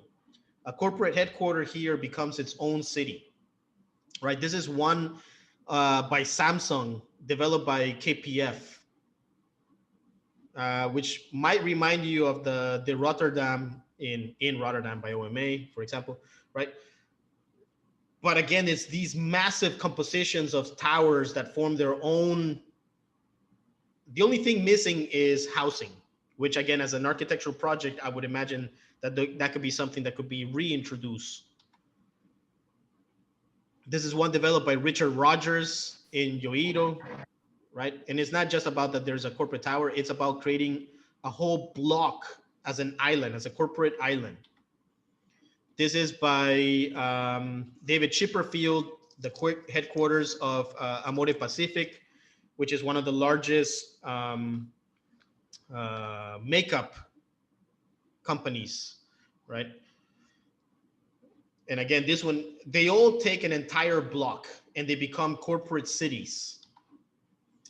This is in the downtown area looking west towards these corporate islands, right? So you can see in this almost, it's very bizarre, right? You see these 1960s modernist buildings, low rise, 4 stories, and in the distance, something that looks like an, I don't know, like not apocalyptical, but post-utopian, like a Blade Runner condition, right? With these corporate headquarters all the way to the end. So you see the amalgamation of these corporate headquarters being confined, again, as corporate islands. This is IBC, which is banking. This one is called the D Block. This is called Grand Seoul, Jongno Tower. Each of them is a corporate condition. And of course, the most iconic one developed by KPF, Lotte Tower. This is another one. Sorry, Lotte Tower is a super tower, which at the time was being planned to be one of the world's largest towers, but got beat, and then they never looked back at making the tallest tower. But still, these super tall towers. Another corporate block, right? 63 building, which was actually the first, at the time, super tall building, which is an insurance company, again, its own corporate headquarters. And you notice that it's separated from the rest, right?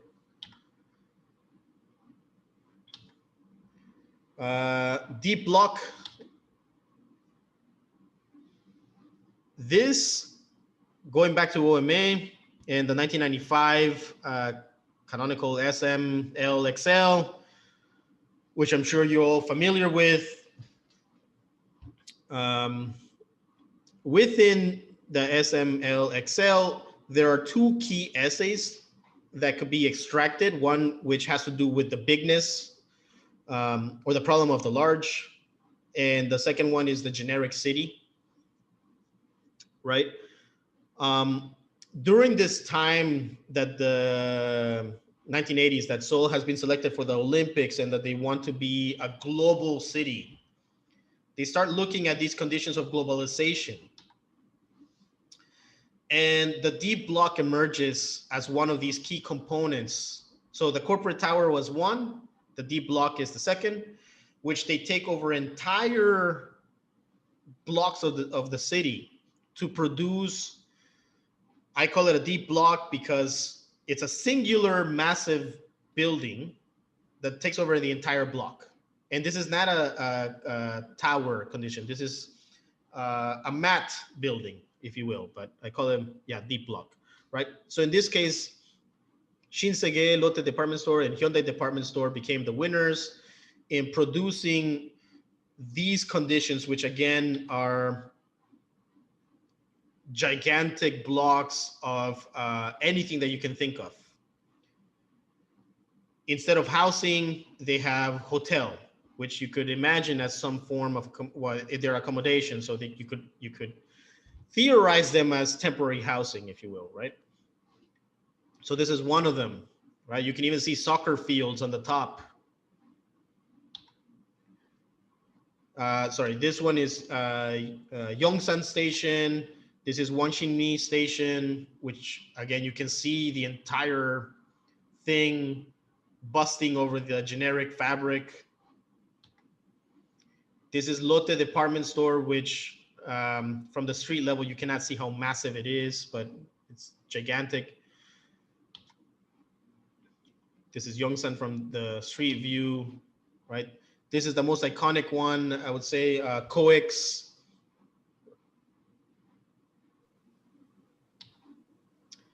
Lotte, right? Which again, all of these have everything and anything that you can think of in terms of the city. From offices, Lotte actually has housing as well, hotel, right? So it becomes its own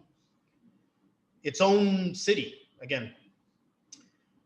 The essay of OMA that had to do, the essay by Rem Koolhaas that had to do with bigness dealt with architecture that takes over an entire block, architecture that becomes so big that it's no longer architecture, right? It becomes a shell, and there's no notion of architecture producing anything in the architectural sense for the city, right? It's just a shell with no connection to its interiority. Number 8, the cultural block. After the Olympics, the city adopted yet another agenda, which was to become the cultural city. This is starting in the early 2000s with a new mayor. I had a question. Yeah, go ahead. What is the difference between mega block and a deep block? The super block.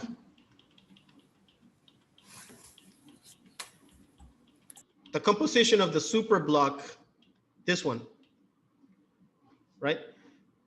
Is this what you're talking about? Yeah.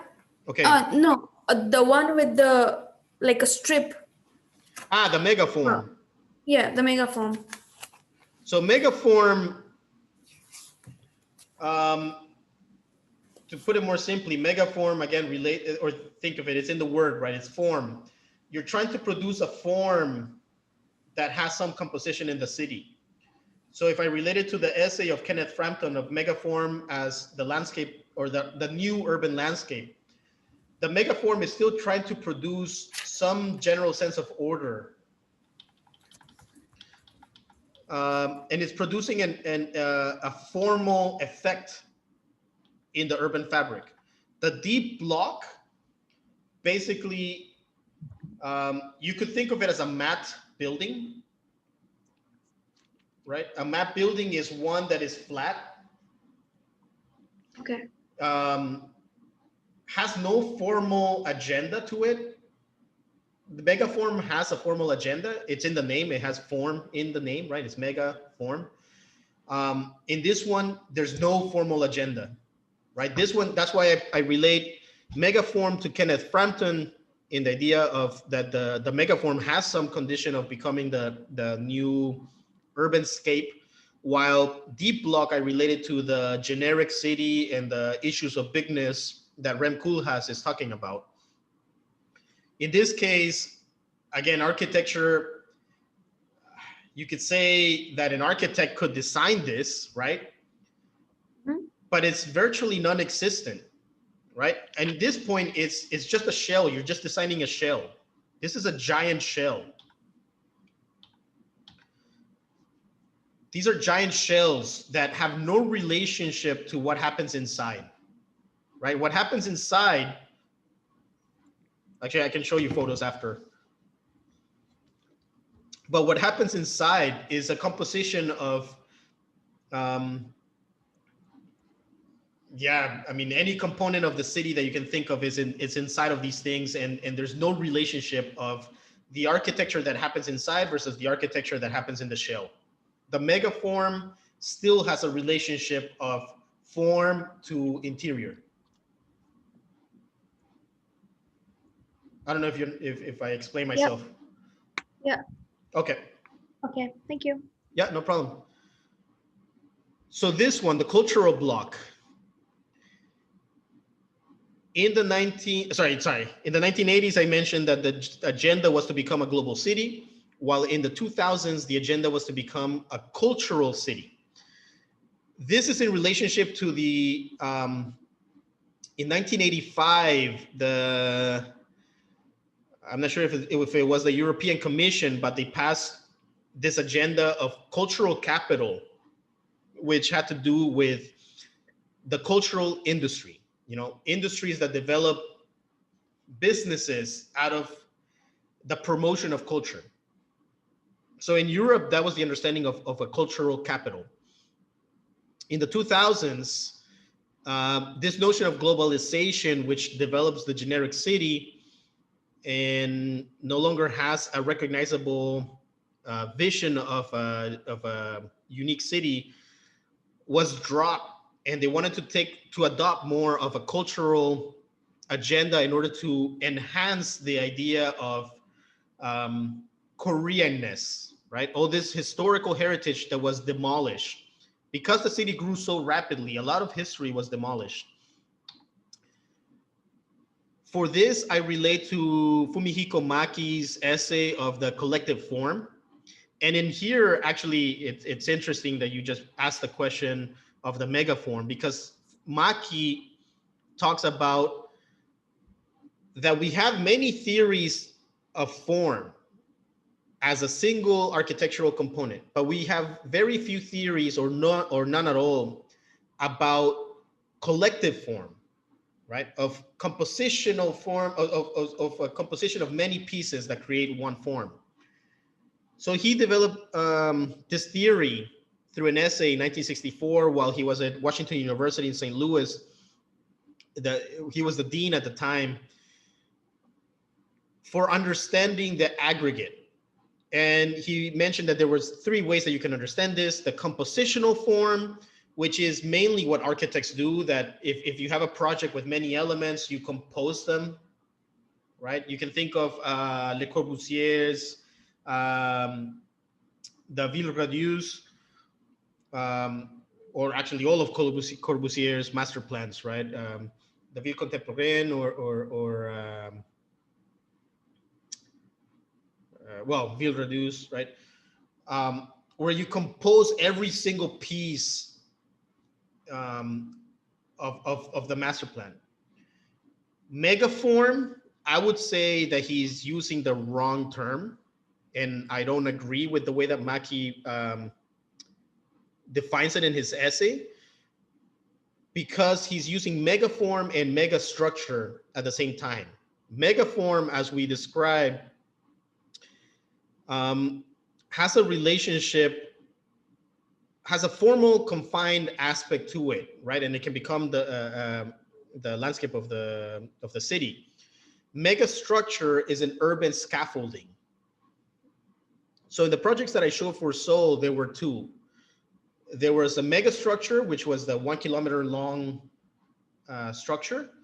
And there was Megaform, which was the one that I showed lining up the city. In here, that one that I showed, the megastructure, was intended to be a megastructure, something that connects. Actually, let me show you back again.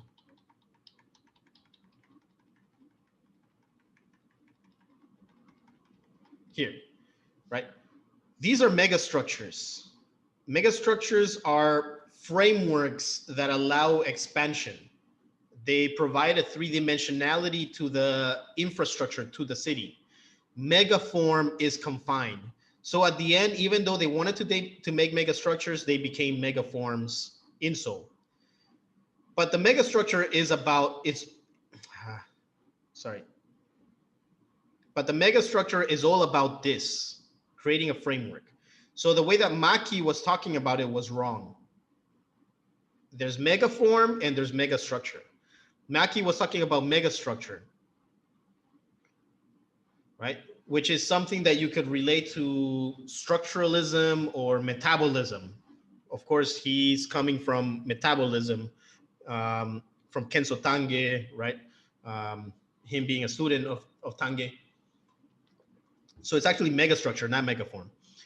Group form is what he wanted to use in order to describe the hillside terrace, which he was developing for in Tokyo. Group form dealt with a composition that comes from a rule-based logic of similar architecture that grows organically. You can imagine, for example, hill villages in Greece or hill villages in Italy, let's say like Santorini, or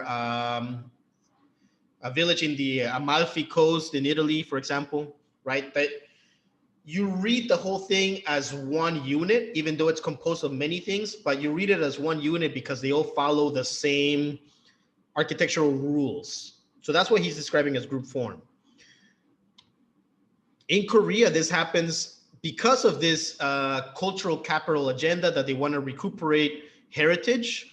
They start grouping enclaves of heritage or cultural conditions. So this is an interesting quote. Well, it's not a quote, but something that I found from the city of Seoul. And usually in the city of Seoul, the website, everything's in Korean. They have it. Oh, there's always some English thing, but things get lost.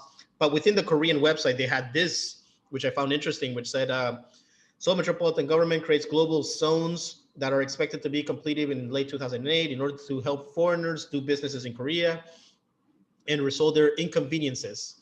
The zones will provide administrative and medical services as well as tourist information to foreign residents and foreigners who visit Korea. Global zones designated in Seoul City are made up of 4 global business zones, 6 global villages, 5 global cultural exchange zones. Seoul seeks to introduce foreign investment and transform itself into a world-class hub city by improving its business, living, education environment that's unfriendly to foreigners. What they do is they group these things that are called cultural, let's say, right, or heritage, and they make them as enclaves. Again, making this idea of islands. Some are actually not part of this global zone, but part of the, I would say, cultural enclaves, historical buildings that like the Hanoks that I mentioned at the beginning of 1400s in the Chosun dynasty, that was the generic urban fabric. There's still pockets of those houses that have been remained and protected, right? So those become part of this agenda of creating cultural islands. So this is one of them. For example, this is the Hanok Village in Bukchon.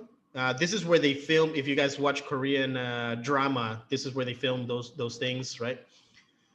And they become touristic destinations, but actually they're still villages. People live here, they work here. There's businesses, restaurants, all these things, right? But they are confined. So they form these cultural islands. This is Sode Village, which is actually the French village. I don't know how it became the French village, but this is the French village. And so the Lycée Français is here, but not the French embassy somehow. Anyway, but again, French village. This is a Myeondon, which became a touristic village for shopping, actually. This is Insadong, which is another one of these cultural heritage villages. This is one of the newest ones. This is called Sodemun Museum Village, right? So they always use this term village. You can see some of the Hanoks here, right? This is Iksondong, which is another one of these cultural villages where they use the Hanoks. So this is a pocket in the middle of the city that still has Hanoks, that has been renovated as a very, you still have the old buildings, but they're very posh interiors with cafes and restaurants, and it's a very nice unknown touristic destination, but still very hot spot for locals, and because it's a very trendy environment, right? But it's still part of this cultural agenda of creating these cultural islands. So again, this I relate to group form by Maki, right? Where you see continuity by the tectonics. This is the Sode village, the French village that I showed. This is Itaewon, which is one of the, if you think of it as nations, this is French, this would be the American, but it's actually international. But this one developed because the American military base was nearby. So this is where all the American businesses would started happening, and then they just congregated as an enclave, right? And you see very clear demarcation by the infrastructure. This is the UN village. So they called it UN village to allow, to make it international, right? And you can see how it's being developed, again, as an island development, has its own boundary. This is in Hongdae, which actually developed because Hongik University is here, which is an art university. So this became the district of arts and music, right? Very cultural in that sense. And it's a hot scene where you have all the music, like music venues for concerts and clubs and things like that.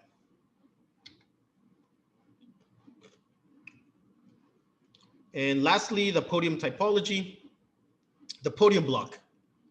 These are related to theories that you can look into. Hilbersheimer, of course, 1927, and the vertical city. Oh, I apologize, I didn't put the name in this one. But anyway, this is Ludwig Hilbersheimer in response to the Ville Radius of Le Corbusier from earlier in the decade, right? So Ville Radius looked for this horizontality and the master composition of all the typologies that make up the city. Hilbersheimer was looking at a unit of urbanity. This was architecture working as the grid, or architecture working as a unit of urbanity, where he would have this podium where you would have, let's say, labor, right? Offices and things like that. And then you would put a housing block on top of it, creating different levels of circulation, one for pedestrians, one for vehicles, but the pedestrian decks would connect and the blocks would repeat, to infinity, right?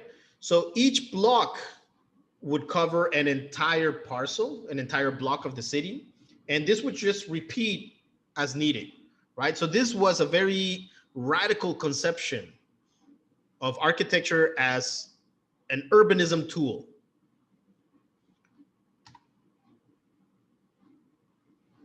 Oh, again, I forgot. This is the City of Captive Globe by Rem Koolhaas, where in this proposal, you will see the podium as the block, right? What is repeated? The podium, right? That happens in every block.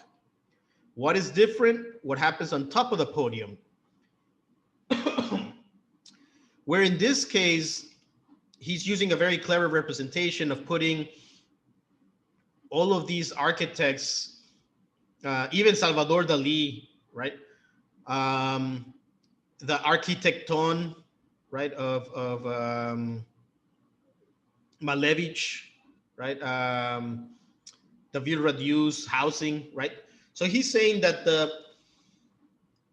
podium can become the unifying, the unit of unification for urbanity, just like Hilbersheimer had, I would say.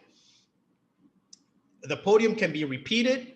It produces the urban effect of grid, of organization, but it allows for anything to happen on top of the grid, on top of the podium, I mean, right? So the podium produces two grounds. It produces the ground where things happen at the city level, and it produces the ground where things happen at the parcel level in a private condition, where you can have any architecture, right?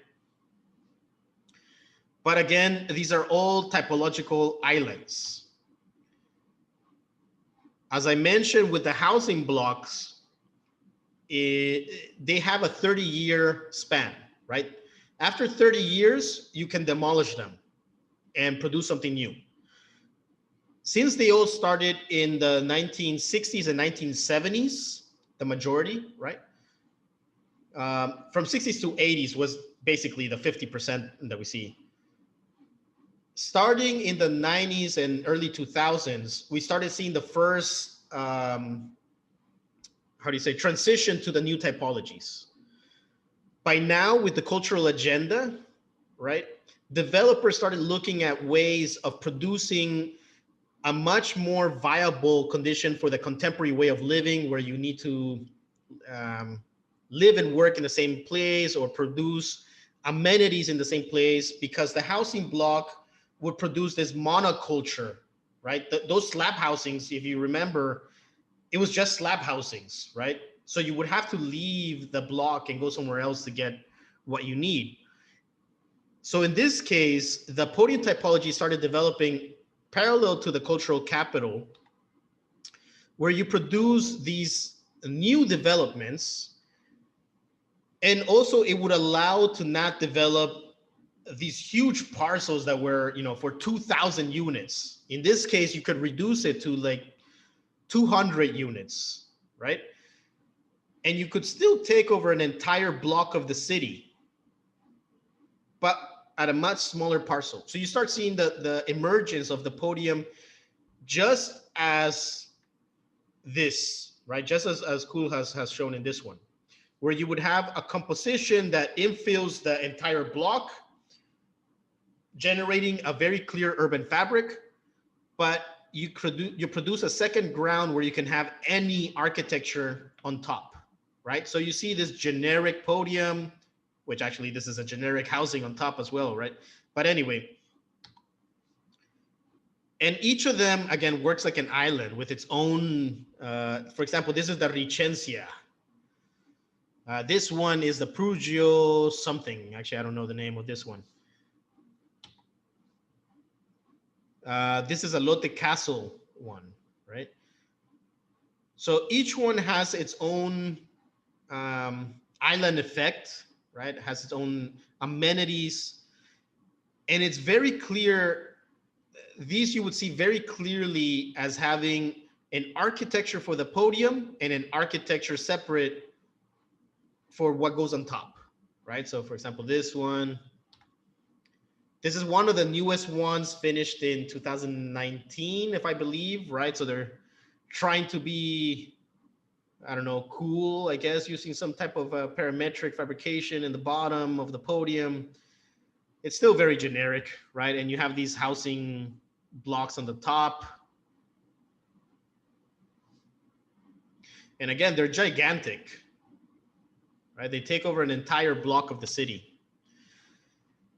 This is another Lotte Castle one, right? You see the podium on the bottom and you see many towers on the top. This is the Lotte Castle one that I just showed before. Where is it? This one. Right, this is from 2009. So you see the podium here and then the two towers. Okay, so in conclusion to the islands, in this transition of growth and development for the city of Seoul, these 9 typological islands have been identified, or I have identified that there has been these 9 typological islands that the city has used to grow the city. Going back to the idea of finding a qualitative and quantitative measure of understanding this urban expansion,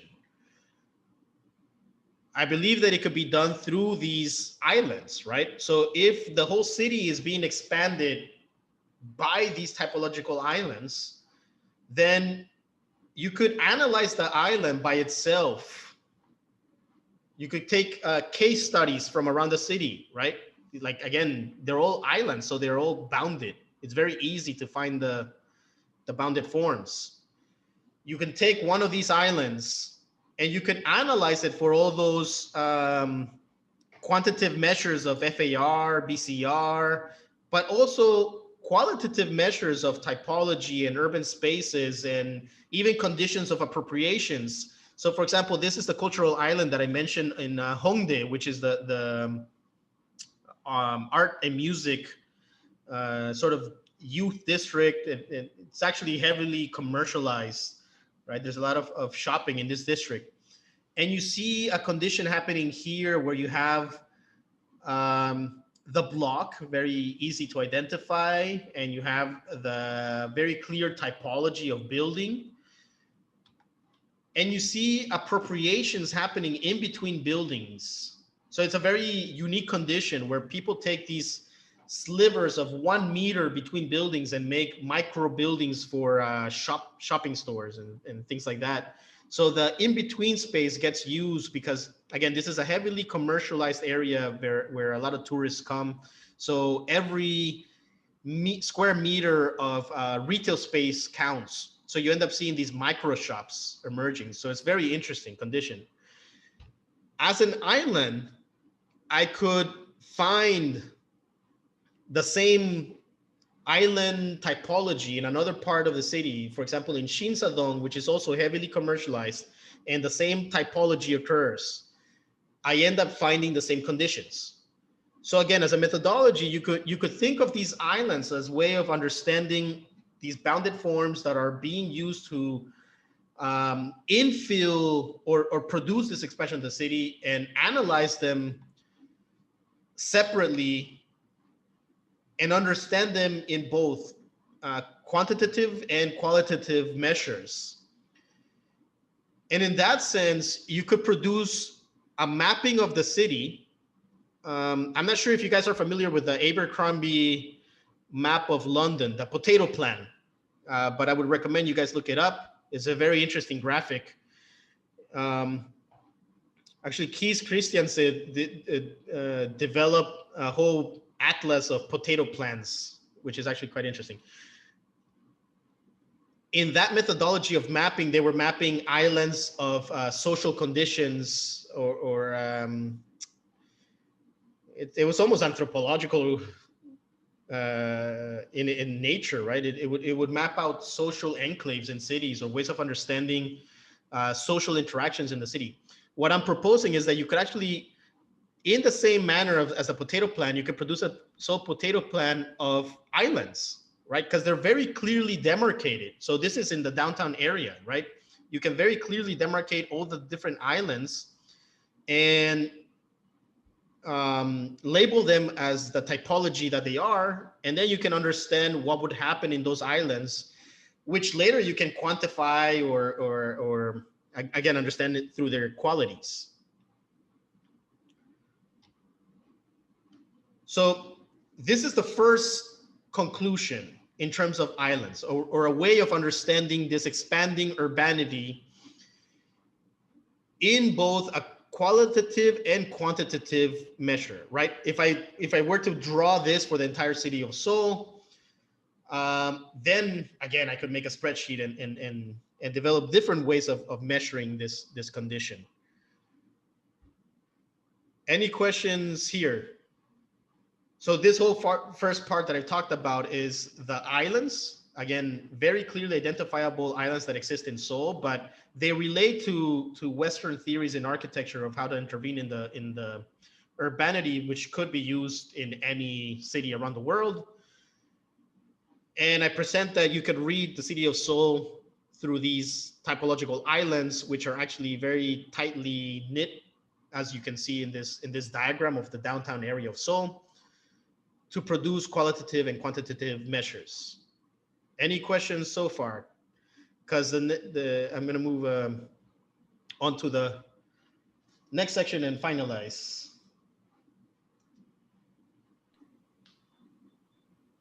Hello, Rafael. Yep. You mentioned that there are 9 typological islands, but I think I only saw 8. Maybe I missed the last one. So Podium. Okay. So Podium is the last typological island. Yeah. Well, to name them, it was a political form, iconic form, the apartment block, Megaform, the super block, then corporate tower, the deep block, the cultural block, and the podium. Okay, thank you. Okay, so I have a question. yeah. But between them themselves, there Yep. is also differences. You can say that one block, maybe a mega block, is better than the other in some qualitative features, or is it? What I'm asking is it still generalizing them, or because there is still more details to get into in each one, right? Right. I mean, so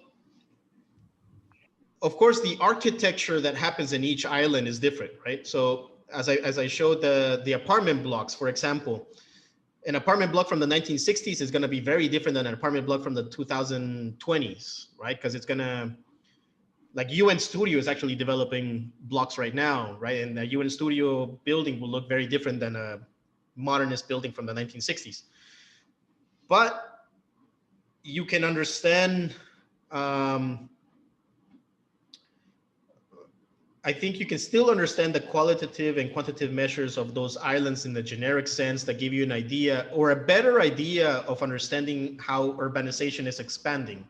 I think much more clear way of understanding the city than the, hold on, what page is it, 144?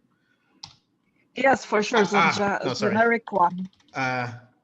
Sorry, I don't have it in this present. Sorry, in the first part that I was showing the maps from the UN and the European Commission that they just show satellite maps of what they call urbanity, density, right? So I believe that at least with this methodology, you can have a more clear understanding of the types of qualities that you can find. But of course, yeah, within each island will be different from each other. Like within apartment islands, each one might be different from another, but within themselves, you could produce even more detailed mapping, right? Because I can understand all of the apartment blocks built in the 1960s will have very similar numbers and qualities. So yeah, you can still go to another sub-level of detail within this. And another thing to mention, right? These islands, even though they're very tightly knit, like one next to each other, there are still spaces in between, or there's still some urban fabric in between, which is the generic urban fabric, which actually that one in itself is a typology. So actually I didn't mention it because it's not an island, but I had found it here as it's its own typology that doesn't form an island. It's actually a generic, so you see it here.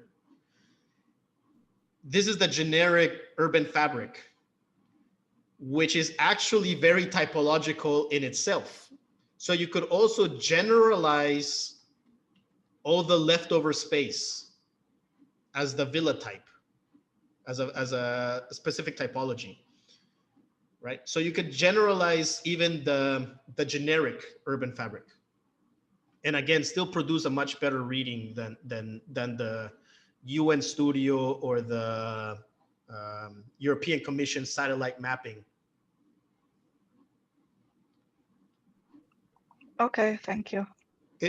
Was that your question, or did that answer your question? No, yeah, you Okay. can still go always to more detail, but yeah, this makes more sense than generalizing in density. And then somebody else was also. Yep, it's me. Okay, one question. Yep. Okay. It is from the lecture. At least the part of the lecture, I can see a clear trace of theory from Hilbert Sammer, the urbanization towards Ungers, Elias Angelis, and he ultimately Pier Vittorio already. But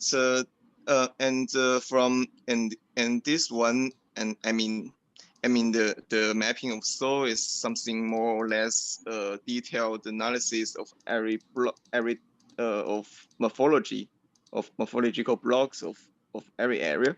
But for me there's a gap between the theoretical trace and the practical trace. For Pier Vittorio already, from the book The Possibility of an Absolute Architecture, the purpose of the island of architecture is something more or less to reveal or to liberate the autonomy of architecture rather than urbanization. But for this practical analysis, it is more or less something like a cosmopolitan sense, like the things like the made in Tokyo by Atelier Bauwau. And my question is, after mapping this, after make a detailed mapping like that, what is the next step of that to review? Maybe the question is there any connection between the liberation of architectural autonomy and the cosmopolitan analysis or research? Let's see. This is a large question, but well, now because there's some mixed theories that you're mixing there in that question.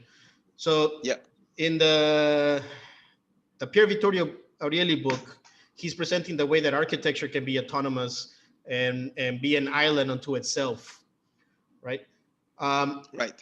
So that is what I mentioned, that is one, well, that was actually at the beginning of the lecture, not as islands in this manner, as typological islands. So that's why I'm using specifically typological islands, because it becomes a collective of typologies, right?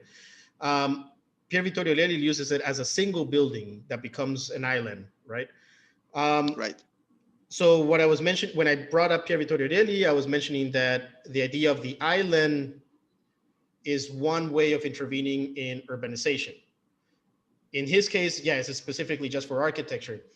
O.M. Ungers talks about it in a more urban manner of engaging the entire city, and Hilbersheimer uses it in a more urbanistic manner of engaging urbanization, right? So there's very different ways of usage in that sense. And for me, it's not, I'm not adopting the term island from a Pier Vittorio Aureli. I'm adopting the term island as a generic concept that's being used by many architects.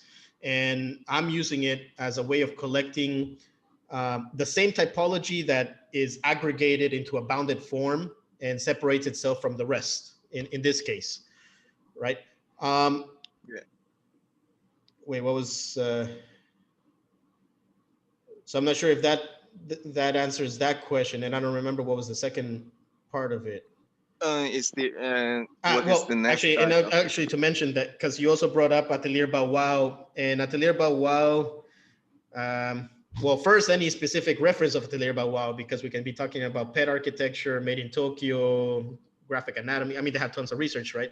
If we go to Made in Tokyo, which is the more specific urban research, that has nothing to do with islands. That's more about understanding typologies that occur from the density of Tokyo, which leads more to hybrids, right? So for me, Made in Tokyo is an introduction to the theory of hybrid architecture.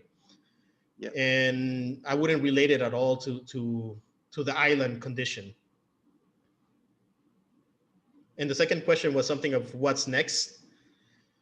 Yeah, what's the next step after you make the detailed mapping like that? So, well, first of all, I would say the next step would be that, going back to the previous question of the sub categorization of each island, right? That you can go into further detail in order to understand the true quantitative and qualitative measures that these islands generate. But at this point, before going into that, because it's not about just leaving, actually, this is something that I need to make clear, right? And goes to your question. I am not looking to make this as an O.M. Unger's archipelago. My idea is that the city should not be a collection of islands like this, like an archipelago, but instead it should be more like an atoll or land-tied islands. Land-tied islands is, in geography, is islands that are connected by a tombolo, which is a little piece of land, right? So you can go from one island to the other. So it becomes a network of islands as opposed to individual islands, because you still want the city to work as a connected network, right? So if we have this theory of islands, this doesn't talk much about how it works as an urbanization model. So the next step is seeing, well, how do these things connect and become an actual urbanization model? So that goes into the next part of the lecture, which is actually the urbanization model. If we have the islands, which we can use as the unit of urbanization, let's think of that as we have 9, if we think of the kit of parts for urbanization, we have 9 units, which are these 9 islands. Well, how can you produce an urban model from them? And for me, this goes to ideas of infra-architecture or infra-architectural hybrids. And in this case, I would use Atelier Bauau to introduce the theory of hybrids, but not to get too much into hybrids and focus more on infra-architecture. This I relate to ideas that were sparked as a retaliation to the CM Congress. And at the time in the 1940s, actually 1950, let's say specifically, Jose Luis Sert was conducting the CM. And Jose Luis Sert has the agenda, a modernist agenda for urbanization. And I mean, he's the one that introduced the idea of the civic core, right? Which doesn't make sense if you have a notion of urbanization. Urbanization, I would say urbanization in nature is polycentral. It cannot be contained to one core, right? So in retaliation to Jose Luis Sert, Peter and Alison Smithson presented the Golden Lane proposal in 1952, which was an architectural competition to produce this new urban system outside of London for an area outside of London that had been devastated during the war. And they showed this diagram, right? They showed this. Actually, I think somebody's asking a question.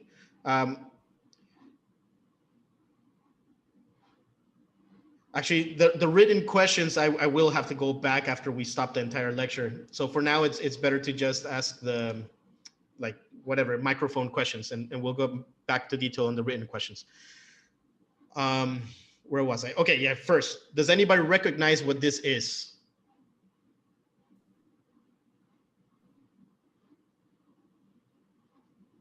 What are we looking at?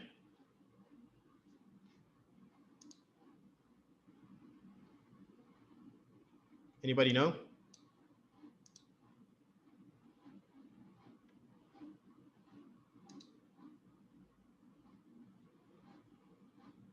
No? Okay. Can somebody tell me what the streets are?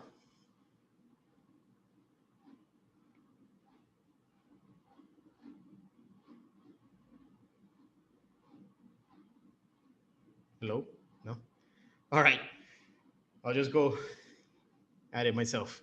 The proposal here for Golden Lane was this condition of producing a multi-layered city, right? Where you would have the existing road network at ground level, and you could introduce this formal structure at an upper level.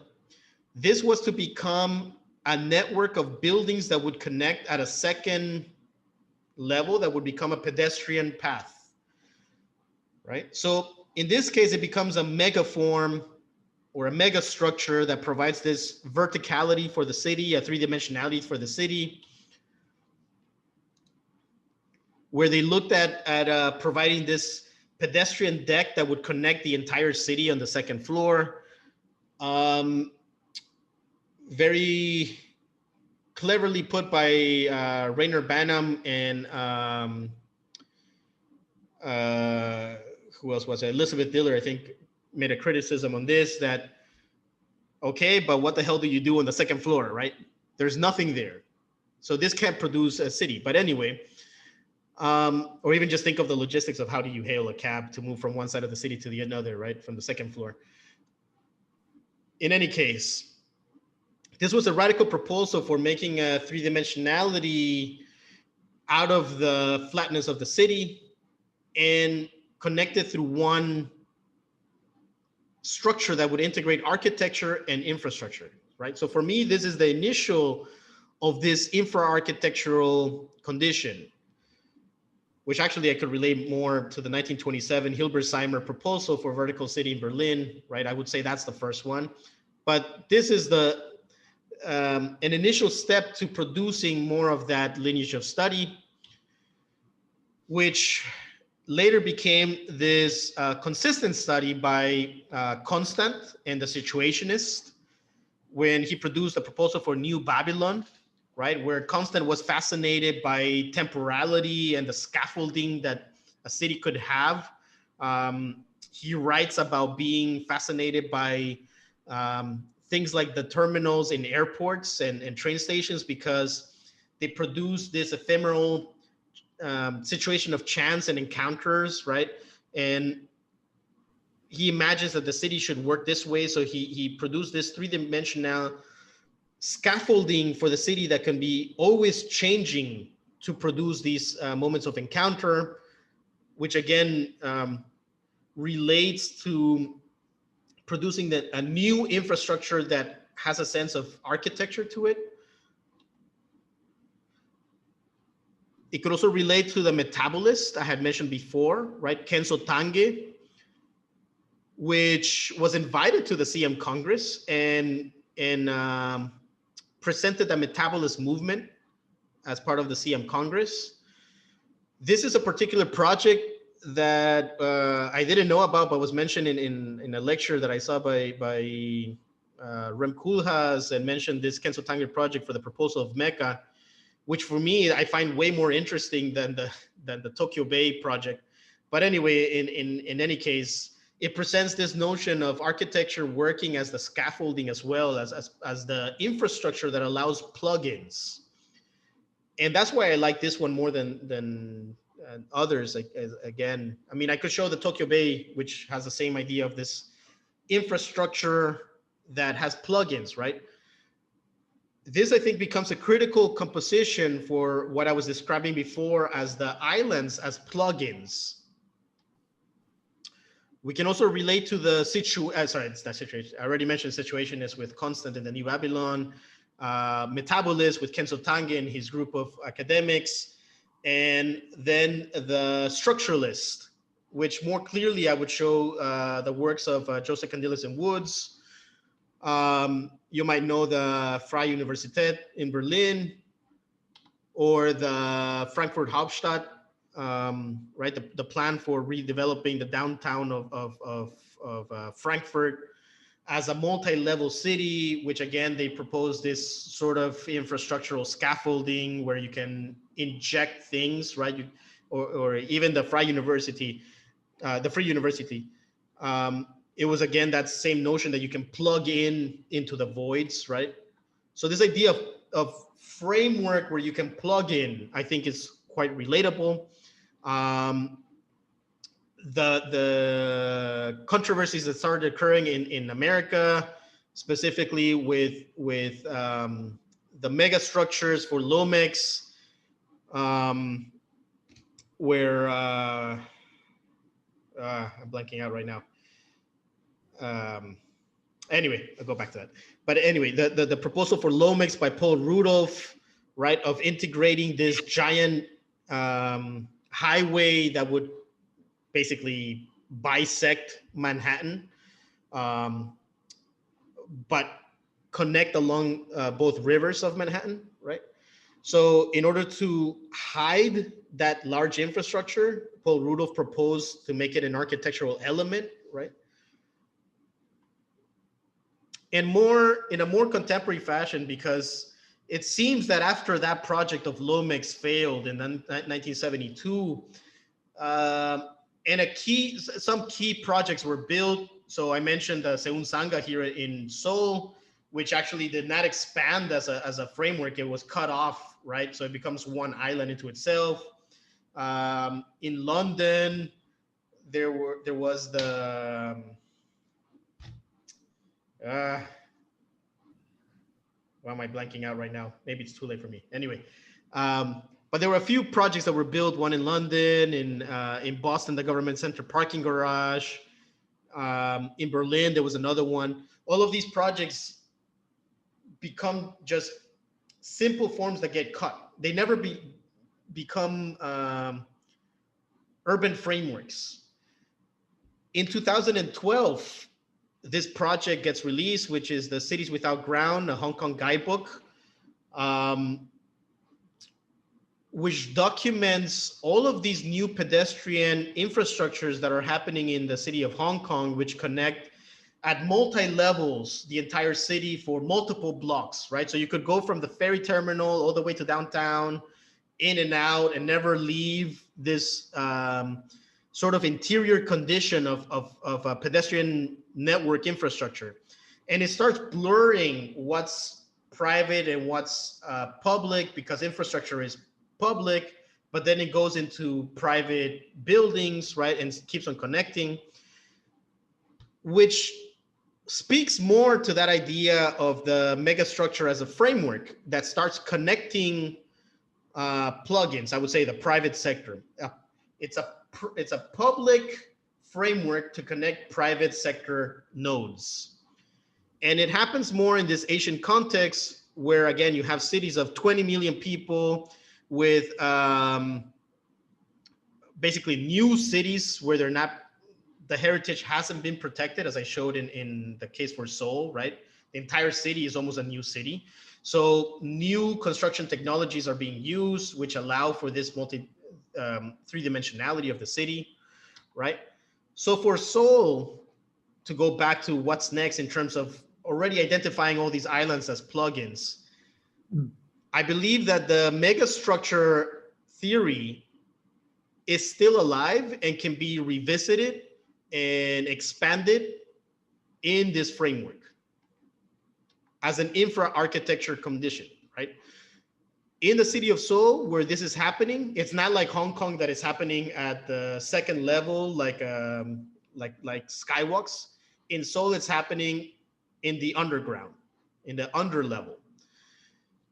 This is a study that we did for the Seoul Biennale, where we exhibited. Well, we were curating the city's exhibition, so we had to do an exhibition as an introduction to the city's exhibition. So we introduced the city of Seoul, and we did a specific study of all the train stations in Seoul, right? All the underground subway stations. So it's not specifically train stations like a train terminal, but it's all the subway stations. As you can see, it's not a typical mapping of subway stations, and it's not showing that the stations are typical, right? You actually show that they're very atypical. They're very building-like, and this is because all of these stations get built as architectural buildings, almost like bunkers put underground. And what's interesting is that as they get built up in this underground network, they start connecting and forming underground pedestrian scaffoldings. And they start connecting basically the entire city. This is a map of the entire subway system with 600-meter radius coverages at each node. 60% of the population in Seoul moves around the subway system. So it already moves the majority of the population, right? And that's one, how do you say, fact that shows how it's becoming the new commons of the city, because it moves that many people. Basically, the city and the private sector is taking advantage of that, plugging in and producing more amenities in the underground in order to bring, yeah, I mean, you can say retail, right? To bring more business in. But the interesting thing is that when you look at this map of the 600-meter radius coverage from each station, it basically covers almost the entire city, almost the entire built area of the administrative city. 600-meter radius is the radius that it's used in the maps of the subway to show basically a 10-minute walk, right? So each neighborhood should be within a 10-minute of this condition. And in that sense, we can think that the subway, as it starts expanding as an underground, we can map it as a mega structure and produce a methodology of analyzing each node. So this is a study that we're doing at my lab here, that we're analyzing all of the stations in the green line, which is basically the ring. So there's one line number 2, that's a ring that goes around the whole city. And we specifically just picked that one to make it a one continuous loop or one continuous line, right? And we're seeing the condition of what happens at each node within this station, and produce mappings of parcelization, figure ground, the typology connections to go back to the islands of how they connect to the nodes, and the number of amenities, and start seeing how much of an influence each of these nodes has onto these neighborhoods, and produce efficiency codes for each of these stations. And in that way, we can see how the stations are being capitalized in each neighborhood or underutilized, which in that sense, for an architecture student, it can hint at a potential project of how to make an infra-architectural hybrid at that station to benefit that neighborhood, right? So we can see, for example, at the lowest end, the Hanyang University station was the lowest. And there were a couple more, right? So when we look at it more closely, for example, this is in the downtown area. The line that you see over here, that's the Seoul Fortress, the original city of Seoul, the historic Joseon Dynasty city. So in the downtown area, you see how these undergrounds connect as one giant megastructure, right? This is an underground plan. And you can walk all the way from City Hall to basically from the East Gate all the way to the West Gate without ever leaving the underground. And you can connect onto buildings that plug into this network. And again, go to work, go to your home without ever leaving an interior condition. So for me, this starts pointing also at theories of interior urbanism, right? The city being understood as one giant megastructure where you experience the city as one singular interiority, right? So this is already happening, and as new projects come in, more connections are done underground. But the interesting thing is that these undergrounds start connecting these typological islands above ground. So you have the condition of typological islands above ground and this one mega structure, which again works as an infra-architectural hybrid because it provides architectural spaces, but also infrastructural amenities in the underground and connects all of these islands. Currently, for example, there's a proposal of making this giant, which would be a corporate block island typology. But again, it would be a giant building. You can see how it would connect to the underground. And you can see the rest of the underground, how it connects to other buildings, and it becomes a network, right? So people come for work, they never leave the underground, they go to their place of work, and then they leave again. And again, this is just the basement levels. This is not showing the whole building. This is that 3.3 kilometer tunnel, right? Where you start seeing, I mean, this is one of the oldest systems. This is from the 70s, so it's a bit outdated. But you see the retail that starts happening in that tunnel, which actually relates to what's happening above ground. So if you have, for example, a clothing district above ground, then you end up seeing clothing district below ground. If you have entertainment above ground, you see entertainment below ground, shops, things like that, restaurants, cafes. But you start seeing amenities like even hospital clinic, well, not in this scenario, in other stations, you start seeing like fencing clubs, offices, museums. There's a hospital clinic as well in one of the stations. So you start seeing all these urban amenities occur within this mega structure, in underground mega structure, right? So you could understand it as this public realm happening underground as one architectural composition, a megastructure that connects to the typological islands above ground. So these are some of the spaces that you see below ground, right? So you see urban plazas, urban amphitheaters.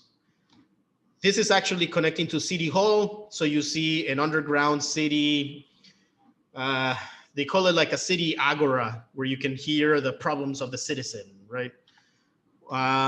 This is entering Hyundai department store. So this is one of like the big department stores. So you see, you know, informal retail and formal retail happening. The signage, it's almost as, you know, the public signage, but it's part of a department store. This is going to one of the, well, the super tower, which also has its own deep block, giant super mall, right? One of these is public, one of these is private. Could you guys guess which one is which?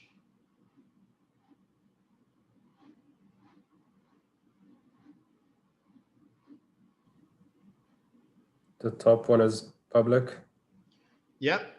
So the top one is coming off of the subway. The bottom one is entering the Lotte World, let's say, that giant mall. The private development sector has taken interest in bettering these connections between infrastructure and making it feel more like an architectural public space in order to attract people to come to their business, right? So the more people you can bring to a mall, the more people shop. So it's logical. So there's this public-private partnership that is occurring, which actually starts blurring the conditions of private and public, right? So again, just to conclude, because yeah, I think that's enough. Just to conclude, I see this mega structure that's happening underground as the urban framework that guides how the city can expand, right? Each time the subway or the train line is expanded, there's a new development of a typological island that gets connected to it. So for example, this is some of those that we see actually going into outside of Seoul. This is in Goyang, which is 15 minutes outside of Seoul in the northwest. So they expanded the subway. There's a station right here. So you see an island of apartment buildings. So the interesting thing is, again, above ground, these typological islands, they keep on getting repeated, even if it's new architecture. So you can very easily classify them, quantify them, right? This is a suburb, and you can imagine how many people live here, right? So this is a 2,500 units in a concentrated area, and that's still suburban. right? But it feels urban because it's still part of the same system. So again, for me, this presents the idea of a potential new model of urbanization that can keep a very clear image of what the urban is, right? We have an underlying framework of mobility with amenities, with an above ground framework of plugins of typologies. Okay, so this provides a way of understanding the entire urbanity as an architectural project and not an infrastructural project of expansion, but more of a way that an architect can produce the urbanity. Okay, so with that, that's the conclusion of the slides. So we can have a conversation. But I have a question. Yeah. Hello. First of all, thank you for the presentation. I was wondering, after reading the different types or typologies of buildings that are found in Seoul, you rationally and even like functionally classified the buildings, categorizing them into different islands, but and you even and then talked about how do they connect on an infrastructural level. But I was wondering, in your opinion, how do these islands connect, not only logistically per se, or even, but I can't help but see them as bubbles, as isolated bubbles. How do they connect socially? How do they affect the sociocultural identity of the people? Because we can't help but see that there is a huge difference between the living conditions and, for example, the urban villages and the corporate towers. So there are different kinds of people living. And how do they communicate? Are they forming some sort of gated communities between those islands? So do you think that this is a successful prototype of forming a functional city or urbanization form that can be generalized or that can be applied to other cities than Seoul? Yeah. All right. So the first question was, how do they connect? Because you see them as bubbles, right? Well, they physically they don't connect because they are bubbles, right? They are islands. That's the whole point of them being islands. So they physically don't connect. They're separated from each other, and you tend to use them as separate conditions. So for example, in my case, personally, I go from my housing block island to my work island, and I use the underground subway system to go from one to the other, right? So there's no physical connection between them. You move from one to the other, and each one presents a different urban quality. In a way that makes it exciting, because you have all these different islands that work almost as micro cities, right? So you can end up having hundreds of micro cities within one city that give you different experiences, and that makes it exciting, right? Eric, you had a question? Or I think your microphone is off. Yes, I have a question. Yeah. You very clearly at the beginning state that the city as a form is being replaced by the city as a process. And I find that really very fascinating. And then you go into these different islands where, and I do understand that your exploration is to try and understand and to reflect on the role of architecture within this process of ongoing urbanization. But then I was wondering, to make the connection to dispersion and to the all city, all land theme, where the process is actually more explicit than the way you present the metropolis of Seoul. I do understand the underlying process in the first two forms, the political form and the iconic form, because they're positioned, if I got it well, in quite strategic places, especially if you talk about the iconic form and the Japanese putting them in really key very strategic places. Yes, and then, but then we come to the other forms where I have the impression that I was trying to find out the logic, which is a commercial logic. I have the impression. Now, the reason why I ask is because you talk about this sort of process very implicitly.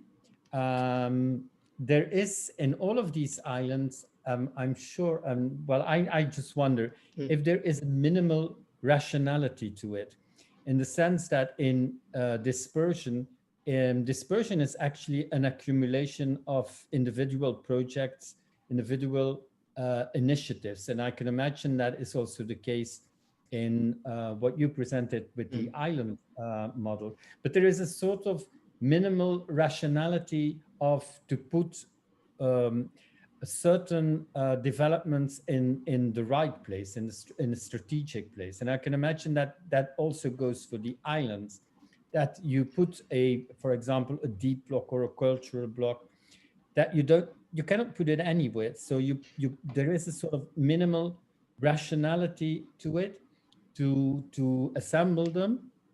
And in that case, if that would be the case, then your potato plan is not merely a collection of the islands, but it's a very, how do you say, it's a very subtle sort of strategic positioning of different islands and different private and private initiatives and private projects. But is that the case, or am I just now looking too much at well, it's a bit of both. One, because I mean, the whole city started as a city in 1396, so that's already, you know, it's a 600-year-old city. So it's not it's even though the image is that it's a modern city, it's a quite an old city. But the problem was that from 1396 to 1910, the population stayed very much in the same parameter, same numbers, maximum 200,000. So every time the city changed within that era, it was very strategic, right? So the way that the palaces were put was very strategic in relation to how the king would use the city. When the Japanese came, it was very strategic in the way of how they would disrupt the image of the king. Past the Japanese colonial period, it became, well, actually when the Japanese came, that's when the rapid growth started happening. And that's when I was saying that they quickly changed from the image of the city to urbanization, that they broke the fortress. And it increased from 200,000 to 1 million till the Korean War, but then from 1 million to 10 million. And every time that the city would try to make a rational understanding of, okay, let's do a master plan. And we'll have a master plan there was a master plan of 1966. So the Korean War was in 1953. It ended in 1953. And after the war, there was like a sort of chaos. So, you know, some city agencies started forming and the master plan idea started forming. And they took a master plan that came from the Japanese era and they formulated this idea from 1966. By 1966, they had planned this city for, let's say, 3 million people. It was already 5 million people. So every time that the planning department would try to tackle some type of rationale that we, you know, would assemble an organization of the city, and okay, we should have housing here, and then we'll put the government complexes over here, the population growth would outpace it, and they would rely on sort of makeshift conditions. So they would always have some general sense of a master plan of, well, we should organize it. And within that generic framework of organization, they would leave it up to chance. So, for example, the super block, right? It ended up being, I mean, 800 by 800 meter blocks are very rare in Western culture. And even in the original blocks of Seoul, when it was the Chosun Dynasty in Japanese, the maximum was 300 meters by 100 meters. But because the need for housing was such that by that time it had grown, you know, from 2 million to 6 million, they left it as giant parcels and they just gave it to developers. Zoning laws were also kind of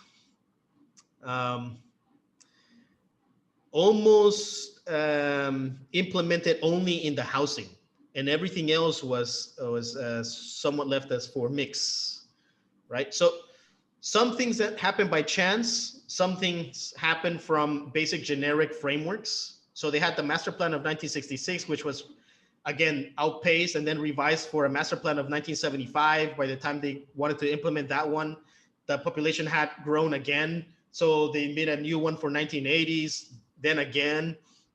So yeah, it wasn't so strategic in trying to create a composition of the city as much as strategic in where can we find land to accommodate 10 million people, right? So the Japanese had already started a gridding in the Southwest, which was actually very rational.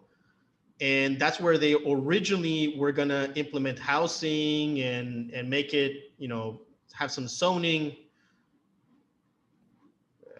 Where is it?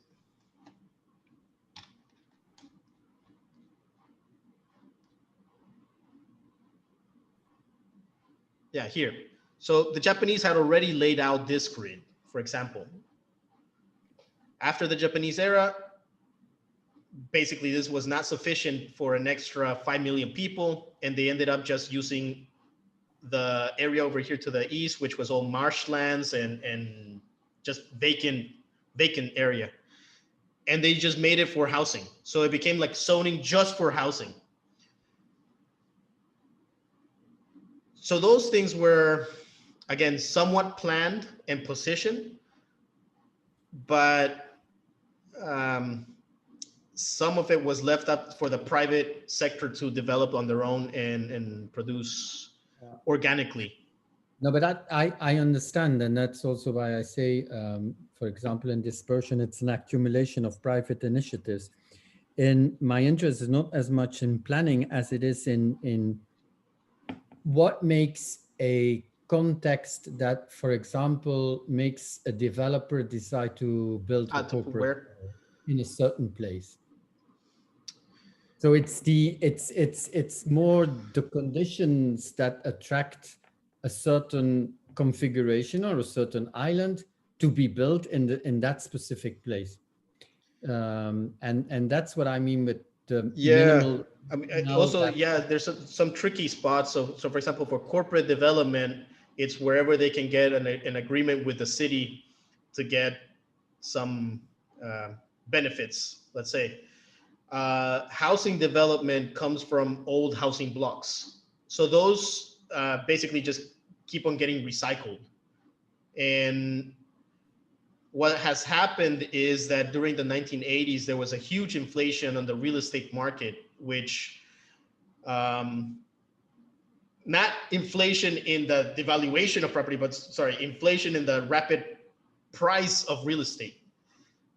So housing blocks became super valuable as they were.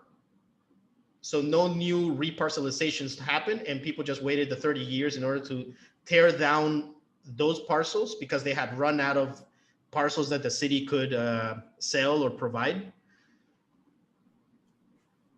there was an initiative as well in 1973 to confine the city. There was a green belt agenda, which basically led for development to try to find land where they could outside of the green belt or recycle big parcels inside of the green belt. Yeah, I don't know. From the private sector is mainly an economic decision. I don't see any sort of strategic positioning in terms of the image of the city. No, but the reason why I ask is this relation to the islands and the infrastructure, and how fascinating I find your last series of slides on the underground. That is sort of, it's really fascinating to see how it connects all of these different islands, and it makes this one sort of built coherence.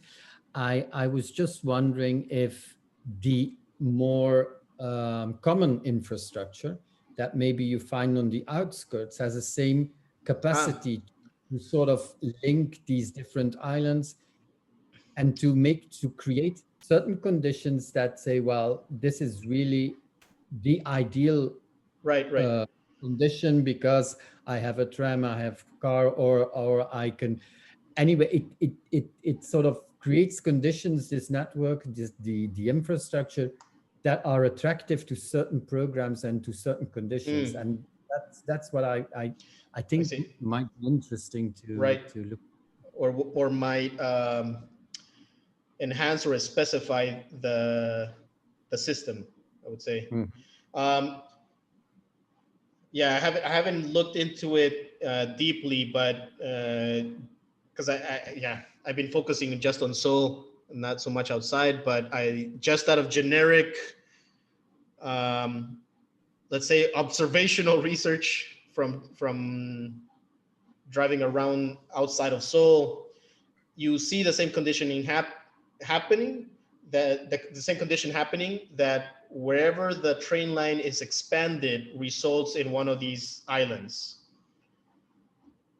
And again, I'm talking about, you could drive 2 hours outside of Seoul and you see the same housing block island, let's say, which is a very weird condition because, again, the whole purpose of being in the suburbs is to get more land and have your own, maybe your own villa.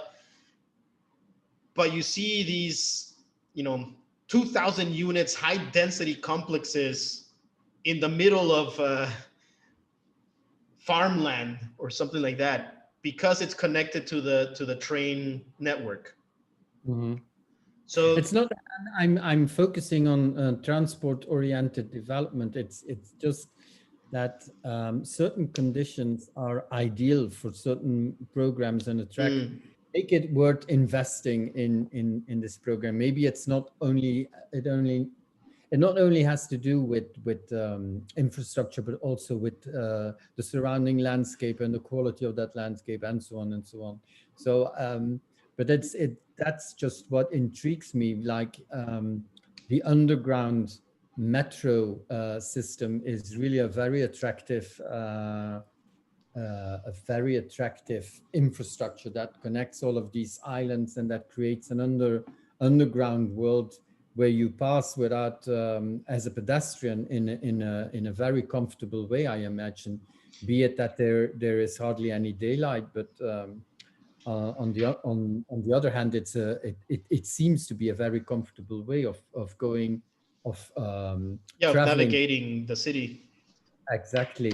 And I was just wondering if there are alternative, like sort of very high quality conditions that are so high in quality that they become interesting to start to invest in a certain in a program introducing a new type of island. I had the second question related to that, and that is, again, it's about the accumulation of private initiatives and private projects, because that's what these islands are. But what about, actually, before you ask that one, because I need to clarify one thing, that the housing islands, specifically the slab housing, the majority were built by the government at the beginning. So that initiative from the 1960s to 1980s that produced like 50% of them, the government formed this corporation, which is, again, it's a corporation, but it's owned by the government. So one single entity produced the same condition. So there was no, I would say there was not a high incentive of real estate development as an investment. It was more of the government just producing housing as infrastructure almost to support these things. And then after the 1990s, when the first kind of recycling happened, after the first 30-year cycle, about, I think it's about 6 companies or 9 at most, which are called chaebols, which are family-owned private companies that own the majority of businesses in Korea. They represented the private sector that started buying these parcels and producing their own housing islands as a real estate investment. So that's why you started seeing new housing blocks with very nice gardens and amenities and all these other things, branded communities. So, you know, if you are in a Samsung housing, you can have this quality of life. If you're in a Ramyeon housing, you can have this one. If you're in a whatever housing, you can have this one. So the idea of branding the island also started occurring based on these 9 companies that own pretty much everything in that sense as well. Yeah, sorry, just to clarify that one. That still is my question on these islands are quite on their own, I imagine, and they're pinpoint like insertions. But what about the collective layer? What about collective challenges on the scale of the metropolis? For example, I'm just saying it because I don't know the city at all, but I can imagine if there is like a water issue and water management, that is a collective challenge that we need to address as a community.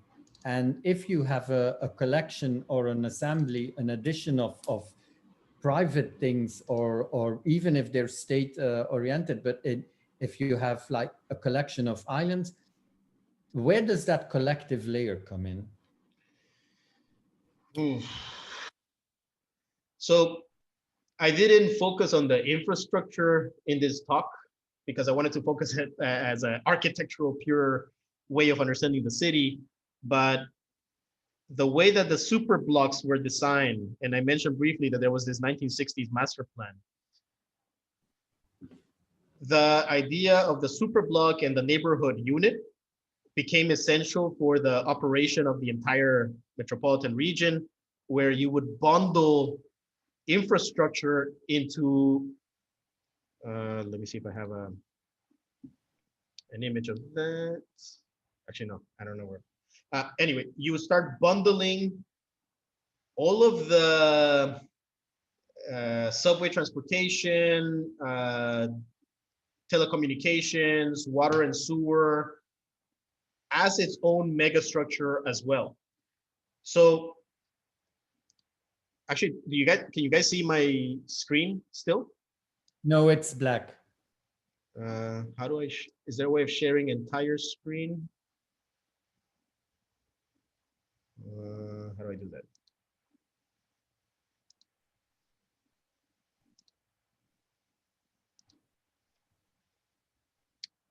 Yeah, you're back. Anyway, the blocks are separated by these like 16-lane streets, and then you go into each block, right? So this is a logic that happens throughout the entire city, not just in the super blocks.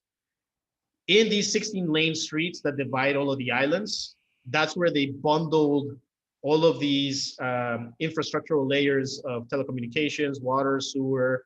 The subway lines, for the most part, go through these mega streets as well. So there's a parallel between the above ground layer of infrastructure, the underground layer of infrastructure, and the bundling of services that can occur between them. Again, the subway was built in 1973, so it's fairly recent and modern. So they were able to use, while they were digging all of these tunnels, they were able to use that also to bundle all of these extra infrastructures with it. Yeah.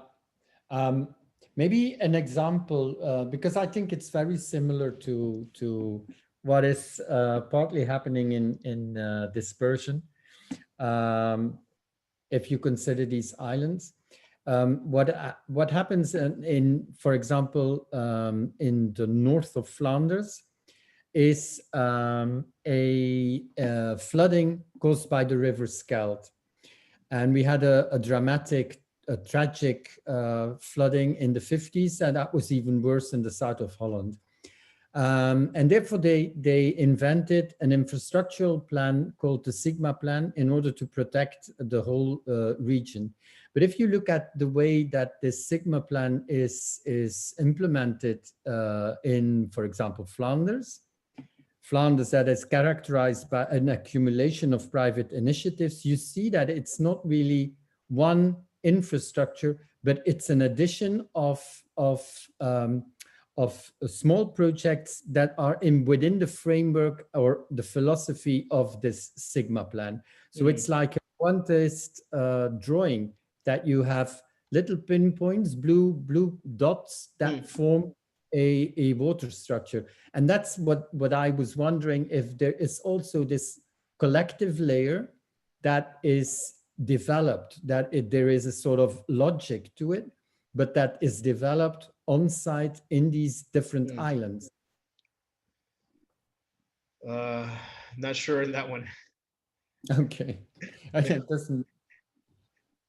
And well, I think in the presentation early November we will discuss that one. Yes, we will show you how, because we're very much interested in this collectivity and the layer of collectivity in a society that is completely focused on the individual. Can you guys see my screen now? Yeah. Images, photos? Yeah. Okay. Yeah, these are just generic photos of the underground, but not even just the downtown, but throughout all of Seoul, where you have underground shopping districts.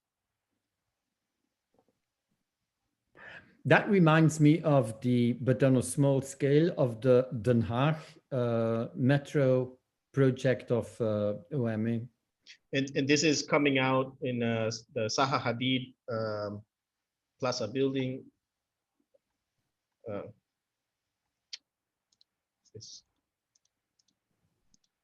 Right, so you see this is underground, but you see the beautification of the underground in order to make it more part of that commercial retail space. But yeah, this is throughout all of Seoul, right? So you couldn't tell if you're entering a department store or entering the subway system or a civic space. Like this is entering the city hall or museums. Right, this is the Zaha Hadid building, which you approach through the underground.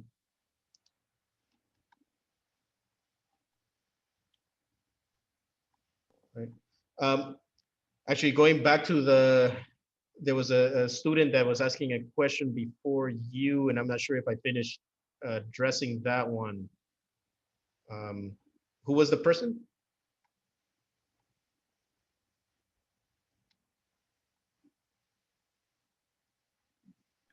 There was a girl that asked a question. Yeah, I suppose it's me. Yeah, so you were asking what's the one that, yeah, the islands are bubbles, so how does that work on the personal level? Living and working, so you actually live in one bubble and work in another bubble. And again, I think that's where the architect can intervene, because it's still an idea of islands, but maybe you can do an island, self-sufficient island where you can live, work, produce, and all these things. But at the moment, this new collective space is actually becoming, like in the subway, for example, here you see a pop-up farmers market, right? So these sort of conditions that would happen in a plaza they happen underground, right? Well, if you remember the introduction of Tuesday of the master dissertations, actually what I propose to imagine these prototypes that would address societal issues, actually that goes in the direction of these islands. So like self-sufficient. It might be. It's to their choice, so to their interest. But I think you're all being very quiet. I think you should use the expertise of Raphael to question the issues that were raised or presented concerning the master dissertation. All of these people who had Chicago as a first choice, Raphael explicitly took the example of Chicago. Why don't you ask questions about that? Yeah, Chicago's a nice. No. How is that happening now that you're mentioning Chicago? Are you giving them like a list of cities and they have to research, or are they proposing cities? No. Every tutor, every studio master writes out a sort of research by design, and there are collaborations with different universities, and one of them is Chicago. Where Martine Mazener is really into this. For several years, she's been working on Chicago and exploring that by design. And in that sense, my studio, my master dissertation is questioning Bernard Dusecki's idea of the next urban question that will shape in the way we address that will shape the future city.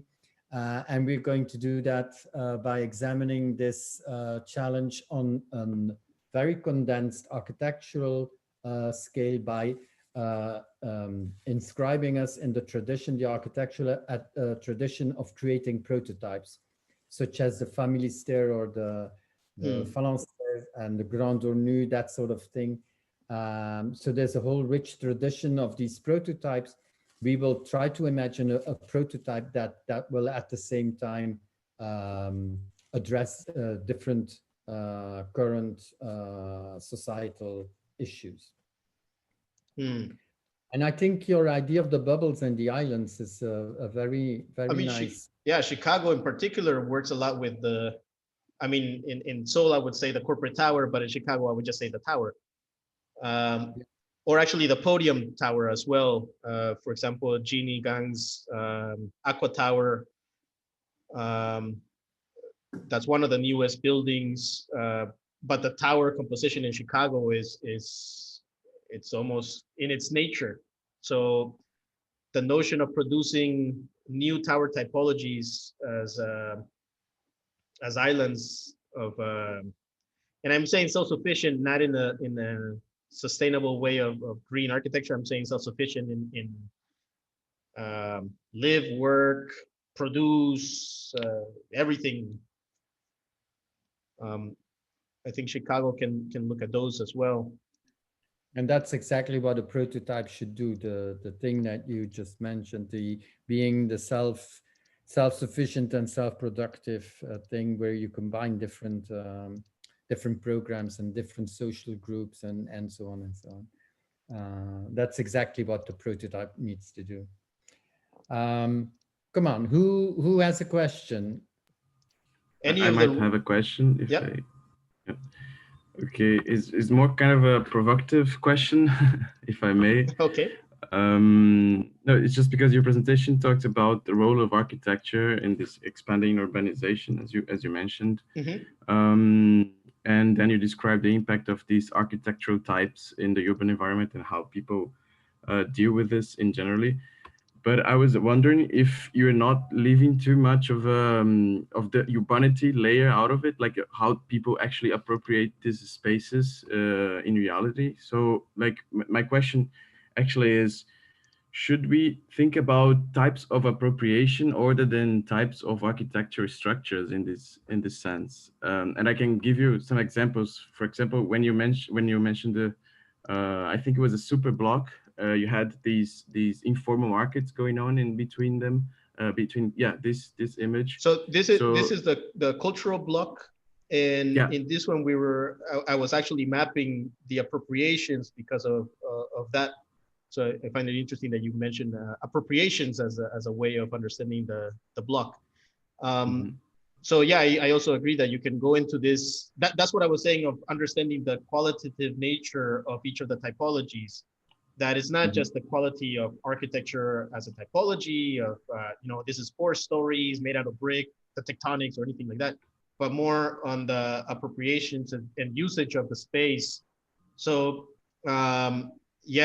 so that's why I did specifically this research of appropriations within this typological block to try to understand what are some human conditions that are happening. But yeah, go ahead. You had more. No, yeah, that was pretty much it. Like, because I found it was in the beginning of the presentation, I was missing this human character of these huge structures in the city. So I was wondering if you had considered also these this kind of human layer, let's say, in which because as I see, I think like people actually occupy structures or occupy the urban environment despite these architecture structures and not because of them. So I was just wondering this. Yeah, no, I think actually going back to a very one of the earlier questions is that the next step would be that detailing of understanding the sub-level of each typology and how they are occupied or appropriated or used. Yeah, basically what you're talking about, the human layer to them. So that you can have a better understanding also of how the human is interacting with that typology.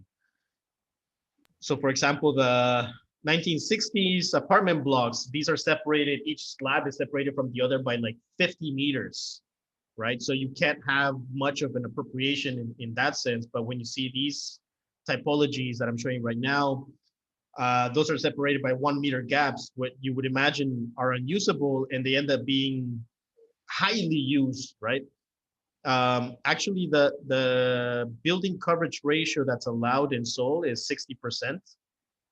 And through this, I don't want to say illegal, but through this usage of appropriation, they can use up to 77%, right, of that parcel. So that's something interesting that came out of that thing. So I think, I haven't done this type of research for every block typology case study, but I think that's the next level, as you mentioned. Okay, but if you're interested in how people use the space and how do they appropriate the space, if you're interested in that, there will be a seminar by Jan van Hoof on the tension between relational space, and that is the way people live and use the space, and the absolute space, which is the built space. So he will elaborate, he will give a seminar on that, on the tension between both. And how to explore that. Send me the link. Yeah, I will. Any more questions? Yeah, I have a question. Yep. Can I ask? Thank you. I'm really interested about the typological aspect and the megasculpture you mentioned before. And my question is, when I see the 3D city about the Seoul, and I'm interested whether it's the mega sculpture. Like podium block or super block is built in the original plan. Is it a big contrast with the already urban fabric? Because I see Seoul also have many urban village, right? It's a small scale and low rise about these buildings. So I'm curious about whether this mega structure is a big contrast to the fabric. I didn't quite understand. The audio was a bit choppy, but let me see if this is your question. How does the mega, well, first, was it about the megaform or the super block? The first one is the super block and the podium block you mentioned, because I think this is in the big scale, right? Compared to the already urban fabric. And then you mentioned that the second part you mentioned is the mega structure underground, about the transparent, the substations and so on. So I'm thinking about this huge scale, like the bigger than the already urban fabric. So I'm thinking whether these strategies for the urban redevelopment is good or valuable for to develop. Oh, okay, so you're asking specifically about urban redevelopment. Yes, yes. Okay, in the messy, in the I'm assuming you're sorry. I'm assuming that you're asking about urban redevelopment as a fine-grained, small urban fabric condition, and that these typologies only show large-scale, large urban fabric condition. Is that the question? Yes. Yes. Okay. Yes.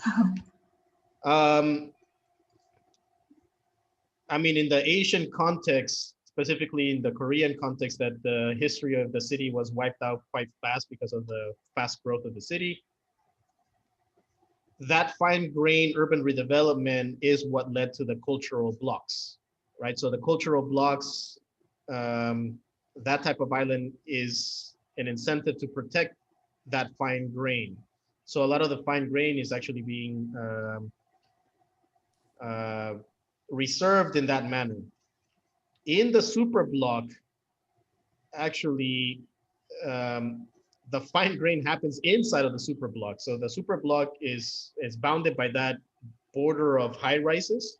But once you go inside, it actually feels like a village, and you walk inside, and it's actually a very fine grain, somewhat like what I'm showing right now in this map of Hongdae, that it's very tightly knit, 12 at most 12-meter wide streets that only fits.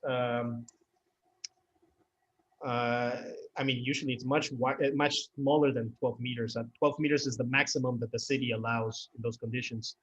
So you basically barely fit 2 cars. Some of these are like 2 cars and 1 park, but for the most part is streets that are 2 cars, and you still have no regulation between pedestrians and vehicles. So you'll see a car and a mom pushing a baby stroller and somebody walking a dog, and a very village-like condition inside of the super block. But again, those happen in almost tabula rasa condition where there was nothing. So they built them out of scratch. The urban regeneration, I would say, yeah, that's its own enclave. And in other contexts, so I don't know, give me another context, like what, like in China or? Yeah, I'm working also in the Shenzhen studio. I think it's also have some relationship with so in China, it would be a very similar condition, right? That the cities grew super fast, and they actually use very similar typologies. So actually this model of growth from Seoul was actually repeated and borrowed in many other countries as they were developing. So China, for example, you see the same housing blocks and the same destruction of fine grain and the historical heritage of the fine grain. So it's very similar in the sense that you could produce a cultural island. And I think that's what's happening. So for example, in Shanghai, Shantandi was that, right? A cultural island in the middle of the city. So it's about, I would say, more preservation is what's happening in China and Korea than urban regeneration, or it's trying to preserve what's left. And I think that could be another architectural project of how to produce an island of protection, right? I could imagine some new typology of confinement for a cultural block in China, for example. Like the, what is it called? The Huawei villages, the live, work, production villages in China. You mean Huawei? Yeah. Sorry. Oh, the phone industry, you mean? Yeah. So, for example, Yeah. those are becoming, In Shenzhen. they're becoming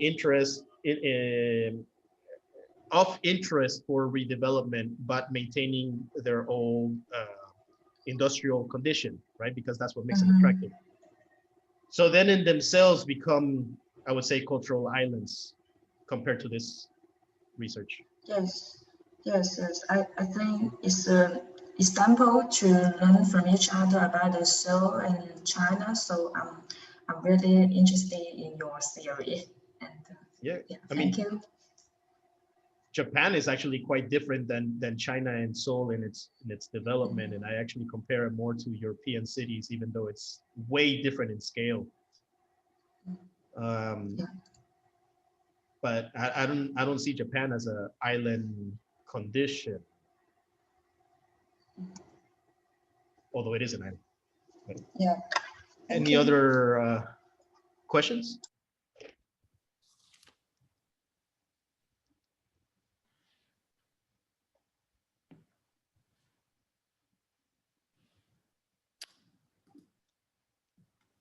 You're not having any more questions? That's strange.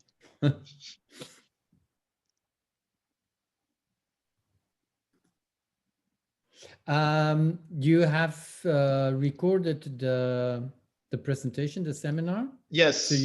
So I can send the link. Yeah, that would be nice, because then they can consult it again. If they have any questions, is there a way that they can contact you? Yeah, let me, how do I stop this?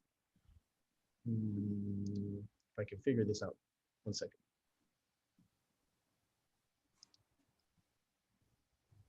Where's the chat? The chat is next to share screen on the left. It's giving me demographics. There's a little balloon icon. Yeah, but it's I found it. It's, I don't know, some weird Korean.